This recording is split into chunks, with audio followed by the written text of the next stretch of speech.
Every day every human being develop cancer, लेकिन हमारा defence system उसको ठीक करता रहता है। जिस दिन ये डिफेंस सिस्टम कमजोर पड़ गया उस दिन कैंसर अपने रूप में आ जाएगा। तो मेन प्रॉब्लम जिसको बीमारी कहते हैं cancer, heart disease, polycystic ovarian disease, Alzheimer disease, attention deficit disorder, बच्चों में ये बीमारी है ही नहीं। आप कहते हैं जूस अगर हम पीते हैं तो वो एकदम से इंसुलिन स्पाइक देता है, तो क्या जूस फास्टिंग हमें नुकसान कर रही होती है असल में? फ्रुक्टोज नाम से पता चल रहा है कि जो फ्रूट में हो fructose 3 times more dangerous glucose से, और फ्रूट को हम लोग अच्छा बोल के फ्रूट जूस ले रहे हैं, जबकि ये आपके शरीर पे निगेटिव इम्पैक्ट डाल रहा है। कहीं ना कहीं हम जिस चीज को डिस्कस कर रहे हैं लोग मुझसे नाम भी नहीं निकालते हैं। ऐसी बीमारी को लोग साइकोसोमैटिकली भी मैनिफेस्ट कर लेते हैं। Breast cancer, endometrial cancer, ovarian cancer, इसमें देखा गया है कि वैसी लेडी जो पूरे life time jealous, एंक्सस, oppressed emotion, उसमें ये बीमारी ज्यादा देखी गई। 4 साल के बच्चे को हार्ट अटैक आ गया, 7 साल के बच्चे को हार्ट अटैक आ गया। ये ऐसा क्या अब हो गया है कि इतनी छोटी उम्र में भी हार्ट अटैक्स आ रहे हैं? देखिए, छोटी उम्र में पहले भी हार्ट अटैक होता है। होमोसिस्टेनीमिया, फिट डजंट मीन कि हार्ट अटैक नहीं होगा। तो आपने कहा कि वो क्रॉनिक इन्फ्लेमेशन होती है एक्चुअली, तो क्या उसको आइडेंटिफाई करने का कोई तरीका है? बिल्कुल, क्रोनिक इन्फ्लेमेशन के बिल्कुल साइन आप दूर से बता सकते हैं। एक जो प्लास्टिक से रिलेटेड आप बात कह रहे थे कि प्लास्टिक जो है वो हमें अपनी किचन से हटा देना चाहिए,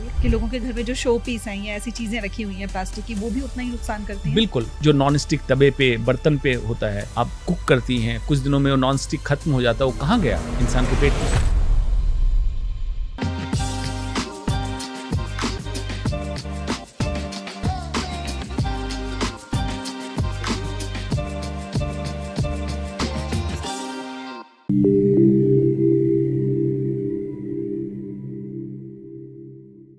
नमस्ते डॉक्टर अंशुमन जी, नमस्ते। बहुत बहुत स्वागत है आपका।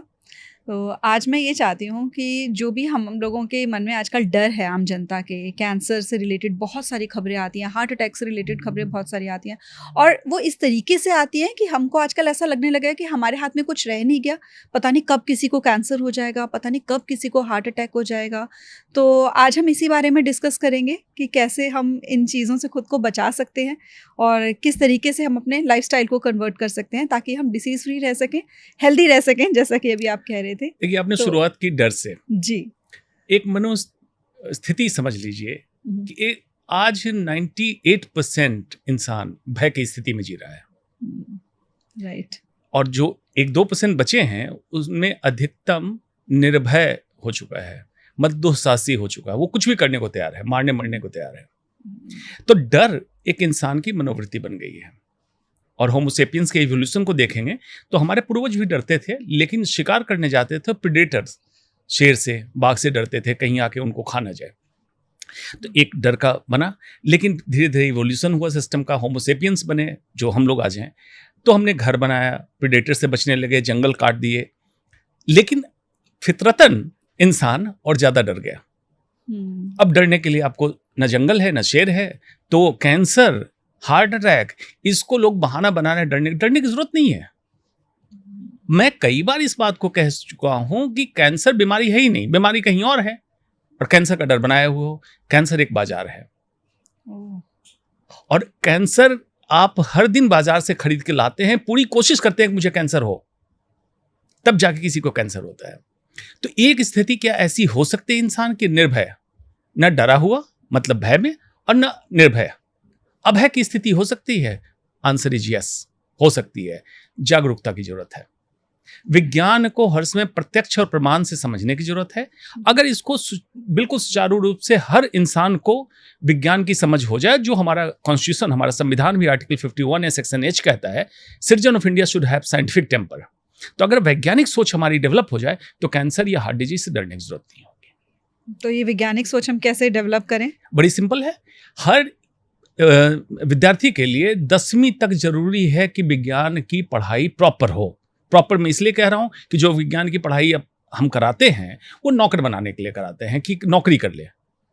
विज्ञान को समझने की जरूरत है, और तभी वैज्ञानिक सोच डेवलप होगी, तभी भी भारत में नए नए अनुसंधान और शोध हो सकता है। अदरवाइज हम हर समय पश्चिमी देशों के शोध पे आधारित रहेंगे। हमारा आयुर्वेद क्यों डूबा? भारत की इतनी बड़ी विधा योग अब जाके वो पनपने लगा है। क्यों डूबा? क्योंकि उस पर वैज्ञानिक सोच की जरूरत नहीं समझे। बस ये मान लिए कि जो गुरु शिष्य परंपरा में जो सीख रहे हैं उन्हीं को जरूरत है, तो गुरु शिष्य सबको शिष्य बना दो, मैंडेटरी कर दो कि योग सब सीखेगा, सारा भारतीय योग सीखेंगे, सारे भारतीय आयुर्वेद सीखेंगे। इतने करने की जरूरत थी। तो प्राकृतिक चिकित्सा, जिसको नेस्टोपैथी आज कह के फिर से उठा रहे हैं, इसको करने की जरूरत थी। अब क्या है, एक एक चीज को समझते हैं। कैंसर, लोग एक बड़ी सेलिब्रिटी हैं फिल्म की और मेंबर ऑफ पार्लियामेंट भी हो गई हैं, जिस क्षेत्र से, उनके क्षेत्र के लोगों ने कहा कि हम एक प्रोग्राम करना चाहते हैं, दिल्ली से डॉक्टर आएंगे। मैं जाने वाला था। जब उन्होंने ब्रोशर लेके उनके सामने रखा, कैंसर लिखा हुआ था ब्रोशर पे, कैंसर था नहीं वहां कोई, कैंसर ब्रोशर पे लिखा हुआ था, और उन्होंने ब्रोशर कहा दूर हटाओ मुझसे। मतलब कैंसर के नाम लिखे हुए से भी उनको डर था। बाद में मुझसे बात कराई उन्होंने, तो मैंने कहा मैं कैंसर का डॉक्टर हूं, मुझसे आप बात कर रही हैं, कैंसर के ब्रोशर से क्या दिक्कत हुई आपको? डॉक्टर साहब, मुझे बहुत बड़ा साइकोलॉजिकल ट्रॉमा होता है कैंसर वर्ड सुन के। इमेजिन कीजिए, जो उन्होंने कितनी फिल्मों में काम किया होगा, और उसमें 1-2 फिल्में ऐसी थी जिसमें कैंसर पे फिल्म बनी थी। अब ऐसी सोच की जरूरत क्या हुई कि कैंसर कोई छुआछूत की बीमारी थी कि उस ब्रोशर से फैल जाता? अगर ऐसा होता तो मैं तो कैंसर का डॉक्टर हूं, सुबह शाम कैंसर के मरीजों को देख रहा हूं। कैंसर अपने शरीर के अंदर की कोशिकाओं की गड़बड़ी हुई। क्या हुआ? Abnormal purposeless growth of our own body cell is cancer. बड़ी सामान्य सी बात कैसे हमने कह दी? अपने शरीर के अंदर की कोशिकाओं को असामान्य, उद्देश्य विहीन, बेतरतीब विकास होने लगे, और जिसमें इसका जो उद्देश्य था इन कोशिकाओं का, ये खत्म हो जाए, एक अंग से दूसरे अंग में भागने की क्षमता आ जाए, यही कैंसर है। इसका हो सकता है स्टिमुलस, मतलब इसको कहीं से जगाया गया हो, वो तत्व बाहरी हो, कोशिकाएं अपनी होंगी। अब इसको मेटाफोरिकली, उदाहरण, उपमा के तौर पे, हमारे बीच के लोग हैं, इनमें से कुछ लोग आतंकवादी बन जाए, हमारे अपने लोग हैं, और हमें ही मारने लगे, एक राज्य से दूसरे राज्य जाने लगे, एक देश से दूसरे देश जाने लगे, लोगों को मारने लगे, यही कैंसर है। अब इसमें स्टिमुलस, जैसे आतंकवादी बनने के लिए कोई स्टिमुलस चाहिए उपमा के तौर पे, इसी तरह से हमारे शरीर पे अगर बार बार प्रताड़ित करें हम, जो मैंने कहा बाजार से आप कैंसर खरीद के लाते हैं, ये आपका खाना हो सकता है, आपका रहना हो सकता है, आपकी मानसिक सोच हो सकती है, बेतरतीब केमिकल, अनवांटेड केमिकल तो हमारे शरीर में ही है, अनवांटेड केमिकल का इस्तेमाल करें, इस तरह की चीज़ें हमारी कोशिकाओं को एबनॉर्मल करती है। हमारी कोशिकाएं बार बार उसको, हमारा डिफेंस सिस्टम ठीक करता है, एक मॉलिक्यूलर पुलिसमैन शरीर के अंदर घूम रहा है, P53, वो पकड़ता है, ठीक कर देता है। Every day every human being develop cancer. हर दिन हर इंसान के शरीर में कैंसर कोशिकाएं बन रही है, लेकिन हमारा डिफेंस सिस्टम उसको ठीक करता रहता है। जिस दिन ये डिफेंस सिस्टम कमजोर पड़ गया या कोशिकाएं ज्यादा पनपने लगी, उस दिन कैंसर अपने रूप में आ जाएगा, और 10⁹ सेल्स जब होगा तो 1 सेंटीमीटर का ट्यूमर बनेगा, उसको हम डिक्लेयर करते हैं कैंसर। लेकिन क्या जब कैंसर हुआ, कैंसर का इलाज हो गया, तो फिर लोग डर क्यों रहे हैं कैंसर दोबारा हो जाता है? वो इसलिए कि इस थ्योरी को ऐसे समझें कि कैंसर का इलाज जो मॉडर्न मेडिसिन कर रहा है, वो ऐसे समझें कि कहीं धुआं आपने देखा, धुआं पे पानी डाला, धुआं थोड़ी देर के लिए शांत हुआ, लेकिन आग जलती रही, धुआं फिर से उठा। तो मेन प्रॉब्लम जिसको बीमारी कहते हैं cancer, heart disease, polycystic ovarian disease, Alzheimer disease, attention deficit disorder बच्चों में, अल्जाइमर डिजीज जिसमें भुलक्कड़पन की समस्या होती, ये बीमारी है ही नहीं, जिसको पूरा विश्व बीमारी के नाम से, क्योंकि इसकी दवाइयां बना दी गई है, इसलिए बीमारी के नाम से प्रचारित कर रहे हैं। बीमारी कहीं और है, कोशिकाओं के अंदर है, जिसको मॉलिक्यूलर हेल्थ कहते हैं। वो बीमारी जो विज्ञान के विद्यार्थी सुन रहे हैं वो समझ सकते हैं, glycation, methylation, oxidative stress, inflammation, mitochondrial instability, ये बीमारी है एक्चुअल, ये आग है, और इसको बुझाने के लिए कोई दवा नहीं बन सकती है। These diseases are foodable. हम अपने खाना पीना, अपने दिनचर्या को अगर ठीक करें, ऋतुचर्या के हिसाब से जीवन को ठीक करें, तो ये बीमारी खत्म होगी। ये बीमारी खत्म होगी, कैंसर डेवलप नहीं होगा, हार्ट डिजीज होगी नहीं।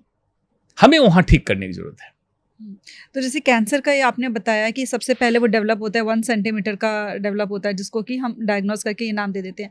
तो ऐसा होता है कि बहुत सारे लोग यही भी बताते हैं कि स्टार्टिंग में हमें पता ही नहीं चलता, और एकदम से जो पता चलता है वो लास्ट स्टेज पे पता चलता है, जब कहते हैं कि कुछ किया ही नहीं जा सकता। वो भी एक अलग कहानी है। जो कैंसर की शुरुआती लक्षण है वो आम लक्षण से मिलते जुलते हैं। अब भारत में एक समस्या, जैसे मैं बोलूंगा आप समझेंगे हाँ ये तो बड़ी कॉमन समस्या है, गैस की समस्या। ओवर द काउंटर लोग जाते हैं, मेडिसिन खरीद के खाते हैं। गैस की समस्या क्या है? मतलब इंडाइजेशन, अपाचन की शिकायत, एसिडिटी, या पेट फूला रहता है, सुबह खाना खाते हैं शाम तक नहीं पचता, यही है। आप काउंटर पे लेके दवा खा लेते हैं, कुछ दिनों के लिए शांत है, फिर दोबारा समस्या हो गई। वहीं पे आपको जांच की जरूरत थी कि बार बार समस्या हो रही थी, अब दवा लेते थे ठीक हो जाए, फिर समस्या हो रही थी। स्टमक कैंसर जो खाने की थैली का, गॉल ब्लैडर कैंसर और महिलाओं में ओवेरियन कैंसर इसी तरह से प्रेजेंट करता है। तो हमें जागरूक करना है दोनों जगह, सामान्य व्यक्ति को भी और डॉक्टरों को जो कैंसर के डॉक्टर नहीं है, कि आपके पास अगर मरीज आ रहा है, आपने एक दवा दी, अगर मरीज बार बार शिकायत कर रहा है या डॉक्टर बदल रहा है तो आप उसकी जांच कराएं। वहीं कैंसर के शुरुआती लक्षण की पकड़ हो सकती है, हो सकता है प्री कैंसर भी पकड़ में आ जाए और उसको ठीक कर देंगे आप। उसी को इग्नोर जब करते हैं, इस तरह से बहुत सारी समस्याएं हैं, जैसे महिलाओं में एबनॉर्मल मेंस्ट्रुअल ब्लीडिंग, मासिक धर्म के अलावा भी कभी बीच में ब्लड आ जाए, संबंध समय ब्लड आ जाए, वाइट डिस्चार्ज आ जाए, रेड डिस्चार्ज आ जाए, एबनॉर्मल है। कहीं स्तन में गठान होना, पुरुषों में चूना से कट गया, पान से कट गया, तंबाकू से कट गया, बोलते रहते हैं जो लोग तंबाकू का सेवन करते हैं, मुंह में छाला बन गया, आप इग्नोर कर रहे हैं कि पान से कटा, बढ़ जाता है, डेंटिस्ट के पास जाके दांत निकलवा देते हैं। ये सारे शुरुआती लक्षण हैं, इसको इग्नोर ना करें। अगर आपको कोई भी दिक्कत हो तो एक ही सूत्र तय कर ले, असामान्य लक्षण जो आपको आज तक नहीं हो रहा था होने लगे। सारी बीमारियों की सोच ठीक है, लेकिन एक कैंसर भी सोच में रखें। वही समय है जहां प्री कैंसर या अर्ली कैंसर पकड़ में आएगा और आप एडवांस स्टेज में नहीं पहुंचेंगे। Like any other disease, cancer भी ठीक हो जाएगी। तो जो आपने कहा कि अर्ली स्टेज पे ही पकड़ में आ जाएगा अगर हम जांच करा लेंगे टाइम जांच से, करा लेंगे। तो मैंने ऐसा भी सुना है कई लोगों को कहते हुए कि जांच नहीं करानी चाहिए, जैसे ही आप जांच कराओ जाके वो और फैलना फिर तो शुरू हो ही जाता है। ये मैं बताऊं, हमारा प्रोग्राम भी यूट्यूब पे जा रहा है, लेकिन कुछ ऐसे यूट्यूबर जो अवैज्ञानिक परिकल्पनाओं के जिनमें अंकुरित अलजब पनपता है, कहां से पनपता है, कहां से उनका विज्ञान का तथ्य है, वो कहते हैं कि जांच मत कराओ, बायोप्सी कराने से कैंसर फैलता है, पेट स्कैन मत कराओ, पेट स्कैन में रेडिएशन है, पेट स्कैन में रेडिएशन है। लेकिन यार तुम पढ़ो तो पहले कैंसर के बारे में, और पेट स्कैन के बारे में पढ़ो, रेडिएशन के बारे में, पहले डॉक्टर तो बनो। डॉक्टर में फिर कैंसर के लिए कितनी पढ़ाई करनी पड़े, पढ़ो, ज्ञान को समझो। देखिए, एक अच्छे डॉक्टर की मेरे हिसाब से जो क्राइटेरिया मैं जानता हूं, ये जहां जो अच्छी चीजें हैं मानव कल्याण के लिए उसको उठा ले। उचित समुचित डॉक्टर मैं उसी को मानता हूं जो पैनोरामिकली होलिस्टिक डॉक्टर होगा।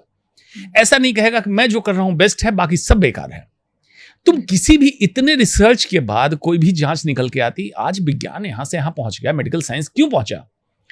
अनवरत रिसर्च हो रहे हैं, जो चीजें हमारी गलत पाई जाती है उसको हम डिस्कार्ड करते हैं, तुरंत हटाते हैं। ये नहीं कहते कि हमारा विज्ञान है या हमारी विधा में ऐसी चीज ढूंढी गई तो अच्छी होगी, हटा देते हैं। तो पेट स्कैन के बारे में, बायोप्सी के बारे में, जांच के बारे में उनको पढ़नी चाहिए, जानकारी रखनी चाहिए। अब वही जांच, मान लीजिए मैं कहता हूं अल्ट्रासाउंड, तो नॉर्मल अल्ट्रासाउंड की जांच हो रही तो उससे कोई दिक्कत नहीं हो रही है, कैंसर पकड़ में आ जाएगा तो दिक्कत हो जाएगी। एंडोस्कोपी, एसिडिटी के लिए आप करा रहे हैं, दिक्कत नहीं हो रही, कैंसर अगर पकड़ में एंडोस्कोपी पकड़ रहा है तो दिक्कत हो जाएगी। ये क्यों करते हैं, इसके पीछे विज्ञान को समझिए, उनके मानसिक विज्ञान को समझिए। ये लोग बिल्कुल बेबुनियाद, बेतरतीब और बेसलेस ट्रीटमेंट दे रहे हैं। अगर आप जांच करा लें तो पता चल जाएगा कि इनके ट्रीटमेंट से कोई फायदा नहीं हो रहा है। मेरे पास हर दिन ओपीडी में 5 से 7 मरीज ऐसे आते हैं जो इन तरह के गुमराह से फंसे हुए हैं, जिसमें भगवाधारी व्यापारी से लेके और कोट टाई वाले डॉक्टर भी हैं। ये गुमराह करके मरीजों की बीमारी को बढ़ाते हैं। और मेरे पास अब मरीज कहता है कि डॉक्टर साहब अब कुछ कर दो, आपके हाथ में चमत्कार है। सच में मेरे हाथ में कोई चमत्कार नहीं है। मैं एक विज्ञान का विद्यार्थी हूं, आज भी विज्ञान का विद्यार्थी हूं। मैं चाहता हूं जो बेस्ट हो सके मैं करूं। ये लोग सिर्फ इसलिए जांच नहीं कराने दे रहे थे, ultrasound, CT scan, PET scan, endoscopy, कि उसकी बीमारी बढ़ रही थी। उसके पहले की रिपोर्ट से तुलनात्मक पता चल जाता कि बीमारी तो बढ़ रही, तुम दवा क्या दे रहे हो, इलाज कैसे कर रहे हो, गौमूत्र से क्या कर रहे हो। ये सारी चीजों को ढकने के लिए ये उनको गुमराह करते रहते हैं। बाद में जब स्टेज 4 में मेरे पास आते हैं, मैं कहता हूं एक बार जाओ मेरे कहने पे इस जांच को करा के और लेके कहो कि तुमने क्या इलाज किया था। नहीं जाते हैं मरीज, बेचारे डरे हुए रहते हैं, क्योंकि उनके पास बाउंसर्स हैं। उनके आश्रमों के मैंने स्टिंग करा हुआ है, बाउंसर्स रखते हैं वो। ऐसे मेडिकल साइंस चलेगा? ये हमारे भारत में हो रहा है। तो कौन सा ऐसा मतलब स्कैन या टेस्ट है जो हर किसी को, मतलब आप जनता को करा लेना चाहिए टाइम टू टाइम, ताकि टाइम से डायग्नोज हो सके? देखिए, 2-3 चीजें मैं बताऊंगा इस पे। जेंडर, मतलब पुरुष है या महिला है, राइट। उम्र, कितनी उम्र है, उसके हिसाब से कुछ स्क्रीनिंग मेथड है। जैसे हम कहते हैं 40 के बाद हर महिला को ब्रेस्ट स्क्रीनिंग करना चाहिए, जिसमें 3 चीजें मैं कहता हूं। ब्रेस्ट सेल्फ एग्जामिनेशन हर महिला सीखे और मिनिमम 10 से 12 अपने दोस्तों को ट्रेन करे ब्रेस्ट सेल्फ एग्जामिनेशन के लिए। उसके तरीके हैं, कभी उस पर हम पॉडकास्ट करेंगे अगर महिला फीमेल ओरिएंटेड हम करें तो। दूसरा सोनो मैमोग्राफी, अल्ट्रासाउंड या मैमोग्राफी 40 साल से ऊपर की उम्र में कराएं, ईयरली 70 साल तक, मतलब 30 मैमोग्राम। अब कुछ लोग कहते हैं मैमोग्राम में रेडिएशन है, 0.1 ग्रे एक मैमोग्राम में रेडिएशन है, और 70 साल तक मैं कराऊं मतलब 30, तो 3 ग्रे, एक आप चेस्ट एक्सरे कराते हैं 5 ग्रे रेडिएशन है उसमें। मैमोग्राम में कुछ रेडिएशन नहीं, भ्रांतियां फैलाई गई। आपको एसिडिटी की तकलीफ है, बेसिक अल्ट्रासाउंड कराएं। पुरुषों में 55 साल से ऊपर की उम्र में सीरम पीएसए प्रोस्टेट कैंसर के लिए मैं कहता हूं कि हर इंसान टेस्ट कराए। अब इंडिया में प्रोस्टेट कैंसर बहुत कॉमन हो चुका है। उसी का एक सीरम पीएसए करावे होता है ट्रांसरेक्टल अल्ट्रासाउंड, एक अल्ट्रासाउंड है जो प्रोस्टेट के लिए स्पेसिफिक होता है, ये करा लें। एसिडिटी की शिकायत रहती है, अपाचन की शिकायत रहती है, एंडोस्कोपिक जांच कराएं। ये तो स्क्रीनिंग प्रोटोकॉल की बात हुई। लेकिन अगर आपको तकलीफ हो रही है, तकलीफ से आपको निजात नहीं मिल रहा है, डॉक्टर दवा दे रहे हैं, तो अपने डॉक्टर से रिक्वेस्ट करें कि या तो ऑन्कोलॉजिस्ट का आप ओपिनियन ले लीजिए या कैंसर के लिए मेरी जांच करा लें। तो डॉक्टर की सलाह में जरूर आप जाएं। ओवर द काउंटर ड्रग लेके अपने सिम्टम्स को, अपने लक्षण को दबाया ना करें। इसी तरह से स्क्रीनिंग प्रोटोकॉल प्लस डॉक्टर की सलाह में जांच हो जानी चाहिए। राइट। तो आपने बहुत अच्छे से डिटेल में समझाया है ये, और जो आपने फीमेल्स के लिए कहा कि अगर हम स्पेशली एक पॉडकास्ट करेंगे तो बिल्कुल, हाँ, तो अगर कोई चाहता है कि फीमेल हेल्थ से रिलेटेड डिटेल्ड एक पॉडकास्ट हो तो कमेंट करके हमें ज़रूर बताना, ताकि हम डिटेल में उसको डिस्कस कर सकें। बिल्कुल। फीमेल के लिए तो मैं कहूँगा कि स्कूल में बच्चियाँ जब हैं 9 ईयर्स, जैसे वैक्सीनेशन प्रोग्राम चालू हुआ है, तो उस समय किस तरह से मेंस्ट्रुअल एटिकेट पीरियड्स के दौरान बच्चियों को सिखाया जाए, प्राइवेट पार्ट हाइजीन, ब्रशिंग, लड़कों को लड़कियों को दोनों को उसमें अगर पता है बहुत सारे कैंसर कम हो जाएंगे। वैक्सीन का जितना बड़ा इम्पैक्ट है उससे ज़्यादा बड़ा इम्पैक्ट मेंस्ट्रुअल एटिकेट और प्राइवेट पार्ट हाइजीन का है। आज भी भारत में प्रॉपर सैनिटरी पैड कैसे इस्तेमाल करें, टैम्पॉन कैसे इस्तेमाल नहीं पता है। तो अगर आपके दर्शक लिखते हैं कमेंट में तो पूरा पैनोरामिक फीमेल सेफ्टी के लिए, फीमेल हेल्थ के लिए एक पॉडकास्ट हम करें जिसमें कैंसर स्क्रीनिंग भी एक हिस्सा होगा। श्योर। तो जैसे अभी आपने बताया कि हम आइडेंटिफाई कर सकते हैं अर्ली स्टेजेस पे ही, जिससे कि दबाते ना रहें और वो चीज़ जो है वो बढ़े ना। एक मिथ और मिथ कहेंगे या क्या, ये आप बताएंगे कि ये मिथ है कि ये रियलिटी है? मैंने ऐसा सुना है कि जब हम ट्रीटमेंट स्टार्ट कर देते हैं तो उसके बाद जो एलोपैथी स्पेशली, अगर ट्रीटमेंट एक बार स्टार्ट कर दो तो उसके बाद फिर वो बढ़ता ही बढ़ता है, क्योंकि स्टार्टिंग में डॉक्टर्स कह देते हैं कि अगर आप ट्रीटमेंट करवा लेते हो तो इतने मंथ्स रहोगे, नहीं करवाते हो तो आप इतने मंथ्स तक रहोगे। तो उसके पीछे क्या चाहिए? देखिए, इस तरह से बाजारवाद की बात हो सकती है। मैं इस तरह की लैंग्वेज को सपोर्ट नहीं करता हूं, even being doctor from modern medicine. अब इसमें एक बात कहता चलो, मॉडर्न मेडिसिन के फादर हिपोक्रेट को माना था, 462 BC पैदा हुए थे, हम लोग उसी को पढ़ के आगे बढ़े। लेकिन भारत में पैदा होकर, भारत में चिकित्सक होकर, मैं अपने को सुश्रुत, धन्वंतरी और चरक का वंशज कहलाना ज़्यादा पसंद करता हूँ। हिपोक्रेट का वंशज कहलाना पसंद नहीं करता। बेशक मैं प्रैक्टिस मॉडर्न मेडिसिन करूँ, लेकिन मेरे ऊपर छाप आयुर्वेद का रहेगा। ये हमारी विधा है। तो जब भी मैं करूँगा तो मरीज की प्रायोरिटी, प्राथमिकता मेरी पहली होगी। मेरी प्राथमिकता मेरी पहली नहीं होगी। तो जो ये कह रहा है कि करा लो तो इतने, ये तो बेचने वाली बात हो गई, ये डॉक्टर की लैंग्वेज नहीं है। तो मॉडर्न मेडिसिन, कोई अगर मेडिसिन लेके आ रहा है तो विज्ञान हर समय कहता है कि देखो हम लाइफ बढ़ा रहे हैं, लाइफ एक्सपेक्टेंसी बढ़ा रहे हैं, वहीं तक फुल स्टॉप करो। कि लेकिन अगर मान लो कि ये दवा देने में, जैसे कैंसर की कई मेडिसिन ऐसी हैं, कई लाख रुपए मतलब 50-60 लाख रुपए। अब 50-60 लाख में तो इंसान घर खरीद लेता है, घर बिक सकता है इंसान का विथ एक्सटेंशन ऑफ 26 डेज। तो आश्चर्य लगता है कि फिर ये ऑप्शन दिया क्यों जा रहा है उसको? आप उनकी भावना से खेल रहे हो। 26 दिन बढ़ाने के लिए 60 लाख रुपए खर्च करा रहे हो, भावना से खेल। अब मरीज की अटेंडेंट सबके सामने आपने बोला, अगर वो खर्च ना करे तो मरीज सोचता है कि चाहता नहीं कि मैं बचूं। डॉक्टर की जिम्मेवारी क्या होती है कि आपको बैलेंस करना है। चीजें बताइए, लेकिन ये बताइए कि इसको घर बेच के खर्च करने का मतलब नहीं है। पूरा विश्व का रिसर्च पेपर कह रहा है 26 दिन बढ़ेगा, तो 26 दिन बढ़ा के आप क्या कर लोगे? और 26 दिन तो रिसर्च पेपर का टॉपिक है। किसी की लाइफ हो सकता है 35 दिन बढ़ी होगी, किसी की 15 दिन बढ़ी होगी, एवरेज 26 दिन है। तो आपके 26 दिन भी बढ़ेगा कि नहीं बढ़ेगा हम नहीं कह सकते हैं। तो बेहतर है बेस्ट सपोर्टिव केयर, इनका अच्छे से इनकी लाइफ को सपोर्ट करो, बड़ी लाइफ में इनको तकलीफ ना हो इस पे ध्यान दो, और घर ले जाओ, घर में परिवार के बीच में रखो, सेवा करो। जब पता है कि महीने 2 महीने की लाइफ है तो किस लिए उनको दवा देनी है, उनको सपोर्ट करो। और बेस्ट एटमॉस्फेयर में, बेस्ट सराउंडिंग्स में और प्रॉपर घर का माहौल दें। तो कई बार ये तो अनडॉक्यूमेंटेड कर सकता हूँ, इसका रिसर्च पेपर नहीं, इससे ज़्यादा दिन लोग जीवित रहे हैं, 6-6 महीने जीवित रहे हैं सिर्फ बेस्ट सपोर्टिव केयर पे। तो किस लिए उनको दवा दे के, और मैं हर समय कहता हूँ कि देखो कीमोथेरेपी या कोई भी दवा या कोई भी ट्रीटमेंट फॉर दैट मैटर दे के अगर कंडीशन, मरीज की हालत बेहतर हो सके तब तो दो, बदतर हो सके तो मत दो। हमें बेहतरी की तरफ सोचना चाहिए, बदतरी की तरफ ना सोचना चाहिए।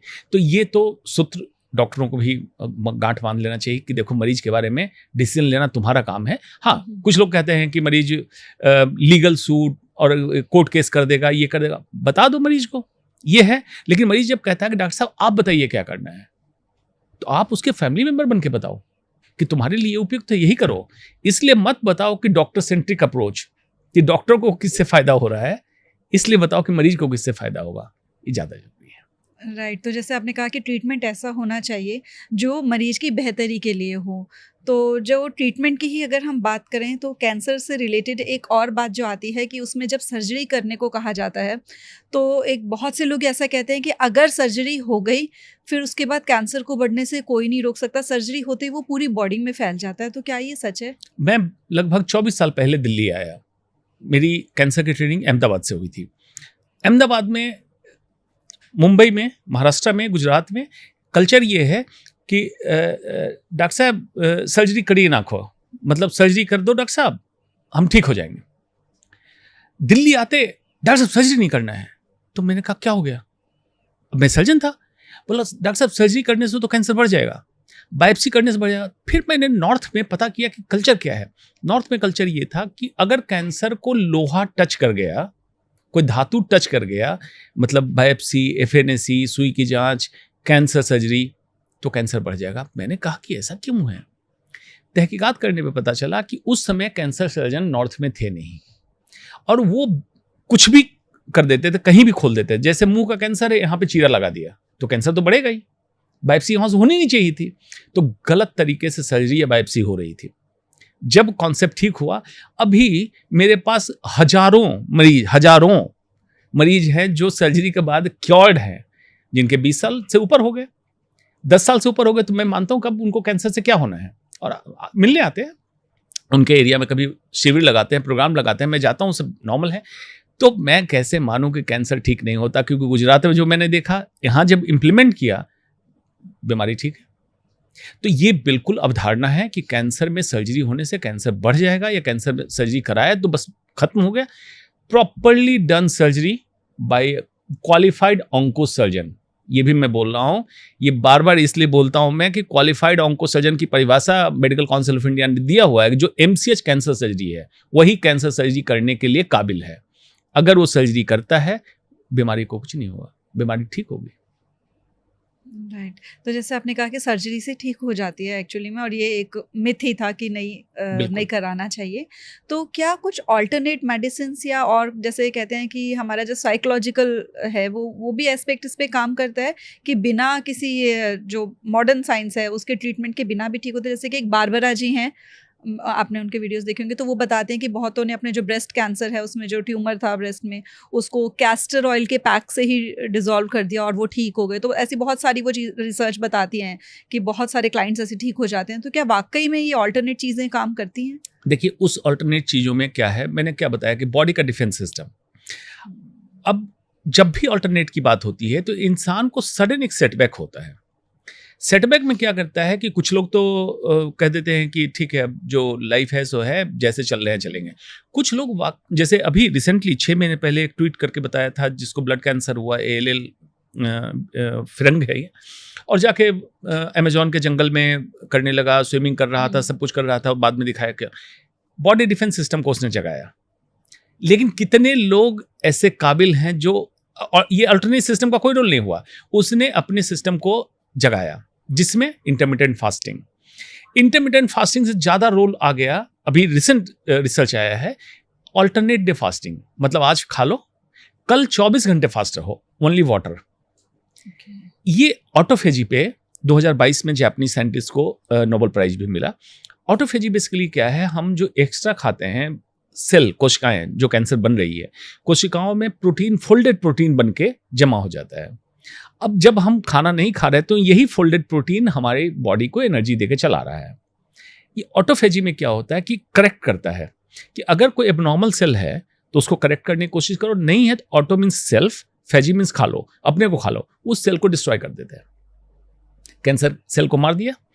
इस तरह की चीजें जितनी होगी, ऑटोफेजी, इंटरमिटेंट फास्टिंग, आप नेचुरल इस पे जा रहे हैं जिसमें फ्लेवनॉइड्स और बहुत सारे ऐसे तत्व आप प्लांट बेस्ड सोर्स से ले रहे हैं जो आपके कैंसर सेल को डिटेक्ट कर रहा है, इम्यून सिस्टम को जगा रहा है, उसको किल कर रहा है।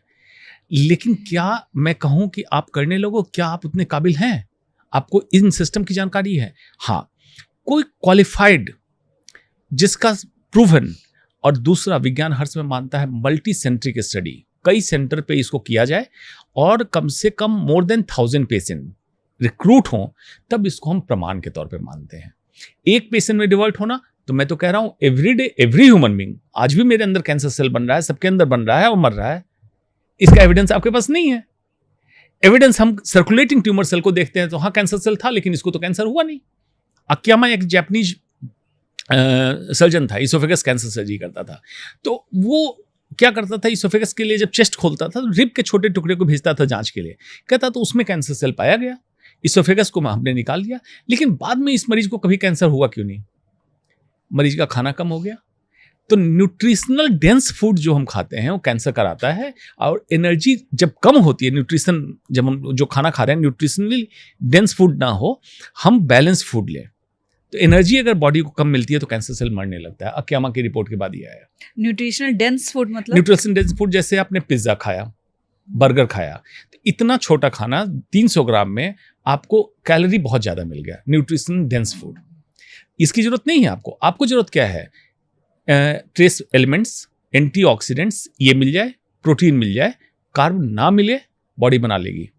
अब क्या है, कई लोग ये भी कहते हैं कि शुगर कैंसर का खाना है, शुगर बंद कर दो कैंसर मर जाएगा।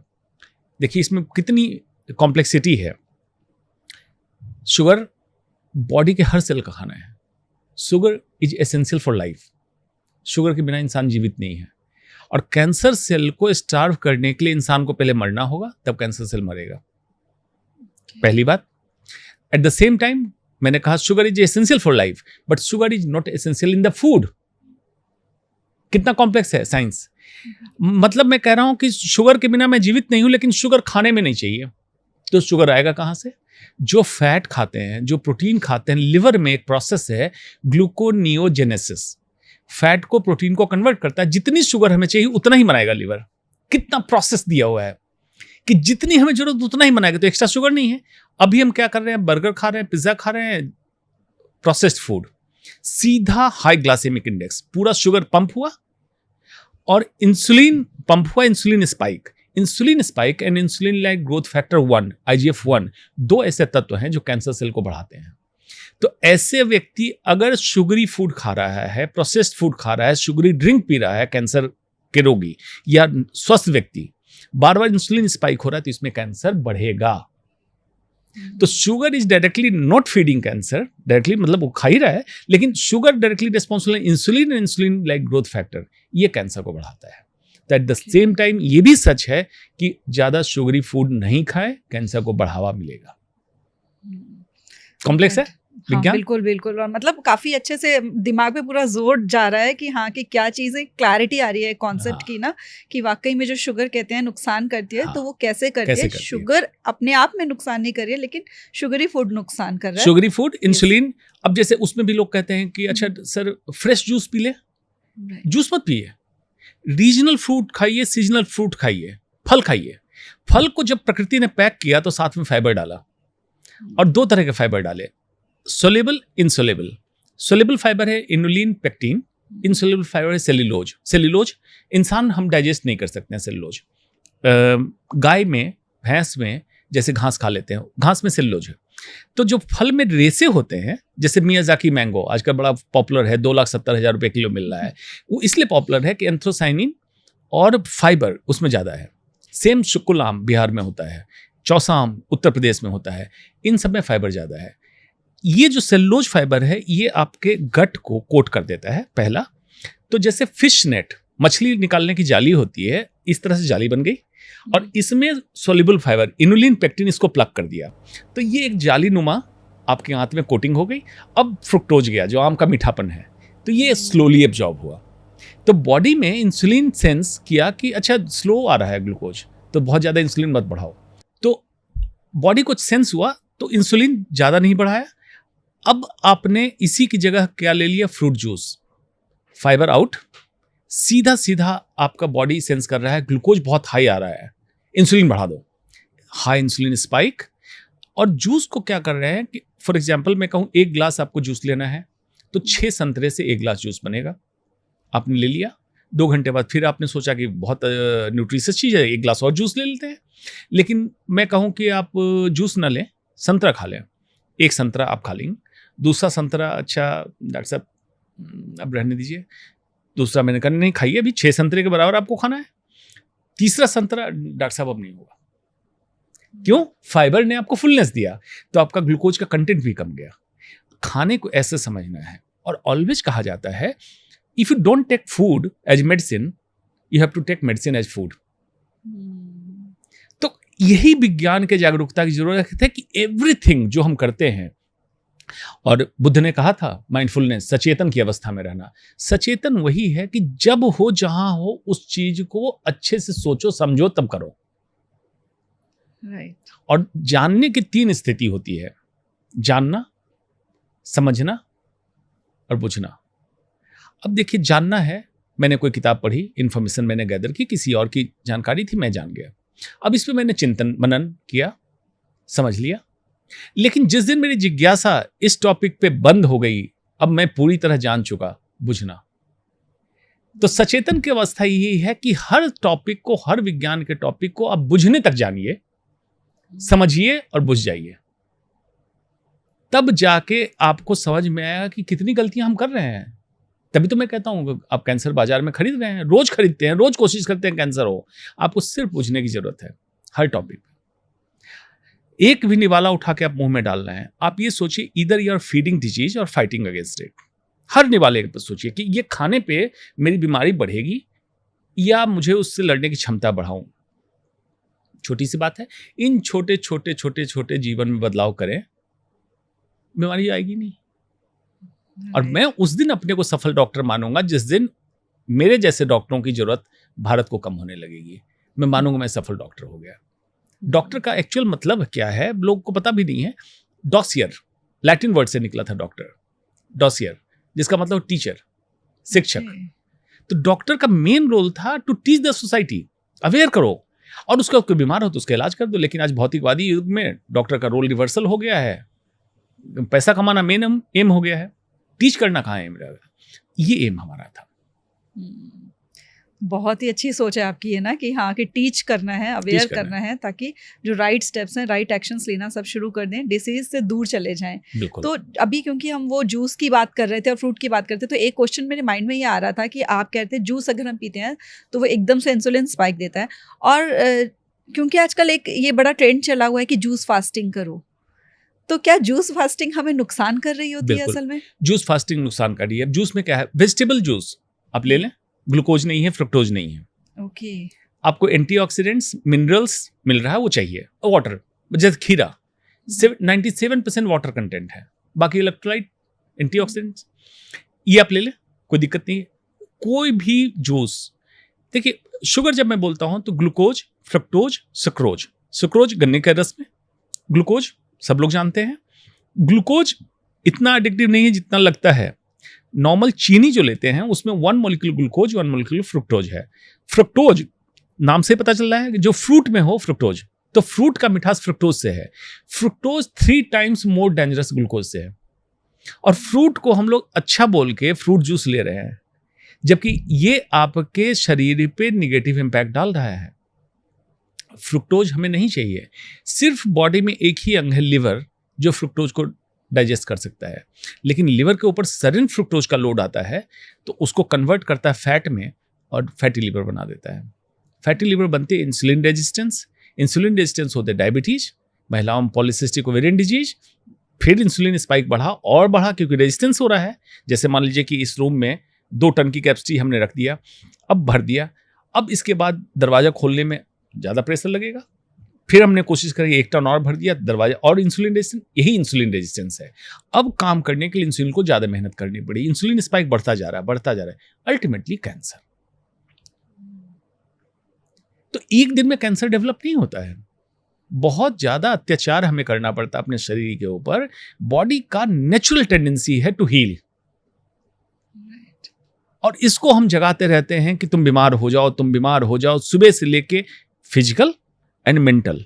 सुबह उठ के मोबाइल का क्यों लेना है बताइए? अब चलिए मेंटल पे बात कर लेते हैं। सुबह उठ के दुनिया भर की सारी चीजों को, आप उठे नहीं हो, खड़े नहीं हुए हो, मोबाइल ऑन करके लेटे लेटे देख रहे हो, किस लिए देखते हैं? इससे आपका यहां जो चालू हुआ, स्ट्रेस बढ़ा, कॉर्टिसोल बॉडी का हार्मोन है, ये बढ़ा, स्ट्रेस हार्मोन बोलते हैं। कॉर्टिसोल स्ट्रेस हार्मोन ऐसे समझिए बढ़ता था जब जैसे मैंने बताया कि हमारे एंसेस्टर जंगल में शिकार करने जा रहे थे, बाघ दिख गया, तो पहले एड्रेनलिन बढ़ता था, भागो यहां से, और उसके बाद क्यों भागने के लिए ग्लूकोज ज्यादा चाहिए तो कॉर्टिसोल बढ़ता था। यही कॉर्टिसोल आपका अब बढ़ता है। वहां से आप उठे, अब टेंस उठे, जल्दी से दौड़ते हुए, क्योंकि अब ऑफिस पहुंचना है, कुकिंग भी कर रहे हैं या बच्चों को पैक कर रहे हैं, कॉर्टिसोल बढ़ा। फिर ड्राइव कर रहे हैं रोड पे, दिल्ली की सड़कों पे, कॉर्टिसोल बढ़ा। ऑफिस में आया, बॉस ने डांट दिया, फिर कॉर्टिसोल बढ़ा। मतलब आप through out day cortisol up में रह रहे हैं, तो मतलब शुगर अप मतलब इंसुलिन अप, इंसुलिन स्पाइक, आप diabetic, fatty liver, polycystic ovarian disease, cancer, heart disease, chronic inflammation, इसमें चले गए। तो आपको मॉर्निंग से ही आपको सेटल डाउन करना है, मेंटल, फिजिकल एंड स्पिरिचुअल तीनों एंगल को ब्रह्मा की तरह पूरे दिन को प्लान करिए। सुबह जगते ही दिन में विष्णु की तरह जो आपने प्लान किया उसका पालन कीजिए। उसमें आपके दोस्त शेषनाग की तरह फन मारेंगे, समुद्र की लहरें आपको डुबाने आएंगी, आप विष्णु की तरह लेटे रहिए कि जो सोच लिया सुबह वो करूंगा। और शाम को शिव का अवतार लेके दुनिया भर की जो क्लेश, द्वेष, एंजाइटी बाहर डेवलप हुआ, उसको बाहर ही संहार करके तब घर पहुंचिए और बीवी बच्चों के साथ तसल्ली से रहिए।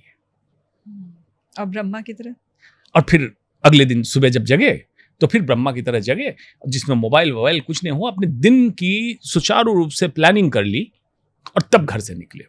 सब कुछ टाइम पे होगा, जिसको कहते हैं time management.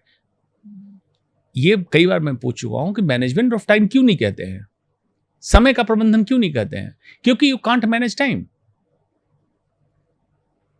We have to manage ourselves. हम अपने को मैनेज कर सकते हैं इन सिंक विथ टाइम। वक्त नहीं बीतता है, हम बीतते हैं। जो हम पहले थे आज कोई और है, जो हम कल होंगे कोई और आज है। हम बीत रहे हैं, वक्त रुका हुआ है। तो हम अपने को मैनेज कर सकते हैं, we can't manage the time. जैसे आप ब्रह्मा बन के इसको प्लान करेंगे, विष्णु बन के पालन करेंगे, तो आपको सब कुछ लगेगा कि मेरा बहुत अच्छा मैनेज होने लगा, कि अब टाइम का कोई ये नहीं है, आपने अपने आप को मैनेज कर लिया। छोटे छोटे बदलाव की जरूरत है। और ये बदलाव, मैं लोगों को लग रहा होगा मैं बड़ा स्पिरिचुअल बातें कर रहा हूँ, ये एक्चुअल साइंस की बातें हैं। साधारण तरीके से मैं समझाने की कोशिश कर रहा हूँ ताकि आपका कॉर्टिसोल लो हो, एड्रेनलिन लो हो, नॉरेड लो हो बॉडी का, और आप बैलेंस फील करें। इतना ही करेंगे। आप अपना ब्लड पैरामीटर करा के देखिए, आज जो कर रहे हैं, आज टेस्ट करा लें, 3 महीने बाद जो मैं कह रहा हूं करके देखें, टेस्ट करा लें, आपका फैटी लिवर गायब हो जाएगा, ब्लड ग्लूकोज लेवल नॉर्मल हो जाएगा, डायबिटीज खत्म, हाइपरटेंशन की गोली बंद हो जाएगी। करके तो देखें। राइट। तो कहीं ना कहीं, क्योंकि आपने कहा कि ये सारी चीजें मिलकर हमारे बॉडी के डिफेंस मैकेनिज्म को ही वीक करती हैं, जो कि फिर अल्टीमेटली आगे जाकर बीमार हमको कर रहा होता है। तो अगर आज से ही हम कुछ स्टेप्स, एक तो आपने ये बताया कि अपने डे को पूरा ऑर्गेनाइज कर लेना है, हमें खुद को ऑर्गेनाइज कर लेना है ब्रह्मा विष्णु महेश की तरह। तो अगर हम कोई कैंसर से, क्योंकि चाहता है कि हमारा बॉडी का डिफेंस मैकेनिज्म, क्योंकि अल्टीमेटली आपने कहा कि वही काम करेगा, तो उसको अगर स्ट्रॉन्ग रखना चाहता है कि हमारे कॉर्टिसोल लेवल्स भी बैलेंस्ड रहें, वो भी डाउन रहें, हमारी कि जो डिसीज़ वाली तरफ जा रहे हैं हमारी बॉडी, वो भी हीलिंग की तरफ बढ़नी शुरू हो जाए, तो उनको क्या लाइफस्टाइल में चेंजेस लेकर आने चाहिए? 3-4 सूत्र देता हूँ। एक तो आपने कही दिया, ब्रह्मा विष्णु महेश बन जाइए अपने आप के। दूसरा, मिनिमलिज्म। इंसान की ज़रूरतें कितनी हैं? मन की शांति, सुपाच्य भोजन और चैन की नींद। बाकी की मेहनत और मुशक्कत दिखावे के सामर्थ्य इकट्ठा करने में जाया करते हैं। ज़रूरतें बहुत कम हैं, ज़िंदगी बहुत सीमित। तो अपने रिक्वायरमेंट की प्राथमिकता को तय कर लें, प्रायोरिटाइज कर लें कि हमारी ज़रूरत कितनी है। कितने कपड़े चाहिए? अब उसके भी कई फॉर्मूले हैं कि कवर्ड खोलें। अगर आपके कवर्ड में कपड़े ठूसे पड़े हैं तो मतलब कि थॉट्स कॉन्स्टिपेटेड हैं, आपके शरीर में बहुत सारे ऐसे डेड प्रोटीन कॉन्स्टिपेटेड रहेगा। Clean your thought, clean your covered. और उसका सिस्टम क्या? जो कपड़े आप 1 महीने के अंदर नहीं पहन रहे हैं वो कपड़े आपके लिए नहीं हैं, हटा दीजिए। इसी तरह से रिक्वायरमेंट की चीजें आप अपने तय कर लीजिए कि रिक्वायरमेंट क्या है आपकी। वो खाने की रिक्वायरमेंट हो सकती है, सोच की रिक्वायरमेंट हो, हर रिक्वायरमेंट को तय करें। डिजिटल डिटॉक्स बहुत इंपॉर्टेंट है। आजकल इंसान उलझा हुआ है उसमें। ये भी आपके डोपामिन सर्च करता है। ब्रेन में 2 हार्मोन सर्च होता है। डोपामिन, जिसको कहते हैं हेडोनिस्टिक मॉलिक्यूल, मोर और चाहिए। डोपामिन कब कब सर्च होता है? मीठी अब चाय पीते हैं, सिगरेट पीते हैं, तंबाकू खाते हैं, शराब पीते हैं, सेक्स, पोर्नोग्राफी, गैम्बलिंग, मूवी। आप सबसे ज़्यादा डोपामिन सर्च होता है स्क्रीन। जितने सोशल मीडिया और ये आप स्क्रॉल करते रहती हैं, शॉपिंग करते हैं, ऑनलाइन शॉपिंग। इसमें कंज्यूमर साइकोलॉजी के हिसाब से ही शॉपिंग ऐप प्लान करता है कि आपको क्या प्रॉम्प्ट किया जाए, क्या आप सर्च कर रहे हैं। ये बार बार डोपामिन सर्च करता है। डोपामिन सर्च ये आपको एडिक्ट बना रहा है। अब डोपामिन सर्च एडिक्ट हुए आप, इसको हेडोनिज्म का मतलब सुखवाद, और हैप्पीनेस एक स्थिति है जिसका मतलब है आनंद। तो इंसान को पहले हैप्पीनेस और हेडोनिज्म में डिफरेंस समझना होगा। अब 1.5 घंटे हो गए। ऑन एन एवरेज, न्यूयॉर्क की एक स्टडी है कि जो स्क्रॉल करते हैं ऐसे थंब से, ऑन एन एवरेज एक इंसान 1 महीने में 12 किलोमीटर स्क्रॉल करता है थंब से। न्यूयॉर्क की एक स्टडी है। 12 किलोमीटर इंसान पांव से नहीं चल रहा है पूरे महीने, लेकिन स्क्रॉल कर रहा है। तो ये करते करते जब सडनली उसको ख्याल आया कि यार 1.5 घंटे से मैं मोबाइल पे लगा हूं, या मान लीजिए पत्नी ने बोल दिया, पति ने बोल दिया कि तुम कर क्या रहे हो पिछले 1.5 घंटे से, खाना ठंडा हो गया। तो अच्छा 1.5 घंटे हो गए। अब उठा, अब सडनली डोपामिन क्रैश किया। उसका माइंड क्या कहता है? फ्रिज खोलो, कुछ मीठा खा लो। क्यों? Sugary drink, dopamine search. Slowly आदमी डोपामिन एडिक्ट हो गया। ऐसे ही व्यक्ति बार बार चाय पी लेगा, सिगरेट पी लेगा, तंबाकू खा लेगा, उसको डोपामिन की लत लग गई। तो एक जगह आप कंट्रोल करेंगे, मैं स्क्रीन टाइम की बात कर रहा था, आपका कंट्रोल हर जगह होगा कि डोपामिन डिपेंडेंस नहीं होगी। दूसरा मॉलिक्यूल है serotonin. Serotonin molecule of happiness, आनंद। आनंद एक सतत यात्रा है, नेवर ए डेस्टिनेशन। मतलब मंजिल नहीं मिलेगी। आपसे कोई पूछेगा, जैसे ट्रांसडेंस, स्पिरिचुअलिटी आपको आनंद देता है। आपको पूछे कि आप आनंद में हैं, क्या पा लिया? नहीं पाया, नहीं, यात्रा जारी है, इसमें मंजिल नहीं है। ये सेरोटोनिन है, कंटेनमेंट, संतोष देता है। बहुत ज्यादा इंसान भागेगा नहीं। तो आप डिसाइड करें कि लाइफ में क्या चाहिए।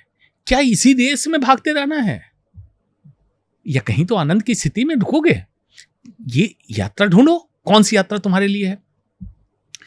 बैक टू बेसिक्स, बार बार मैं कहता हूं, तीसरा सूत्र B2B, बैक टू बेसिक्स। जमीन पे बैठे, अभी हम लोग चर्चा कर रहे थे, जैसे आसन में बैठ जाते हैं पढ़ने के लिए, आसन में बैठिए काम करने के लिए, आसन में बैठिए खाने के लिए। नो मोबाइल जोन तय कीजिए घर के अंदर, पूजा घर में, ध्यान कक्ष में, खाने की टेबल पे, टी टाइम में, ऑफिस में भी नो मोबाइल जोन। मतलब मोबाइल लेके कोई नहीं आया। जापान हमसे ज्यादा विकसित है, 5G उसके पास पहले आया, टेक्नोलॉजी में हमसे आगे है।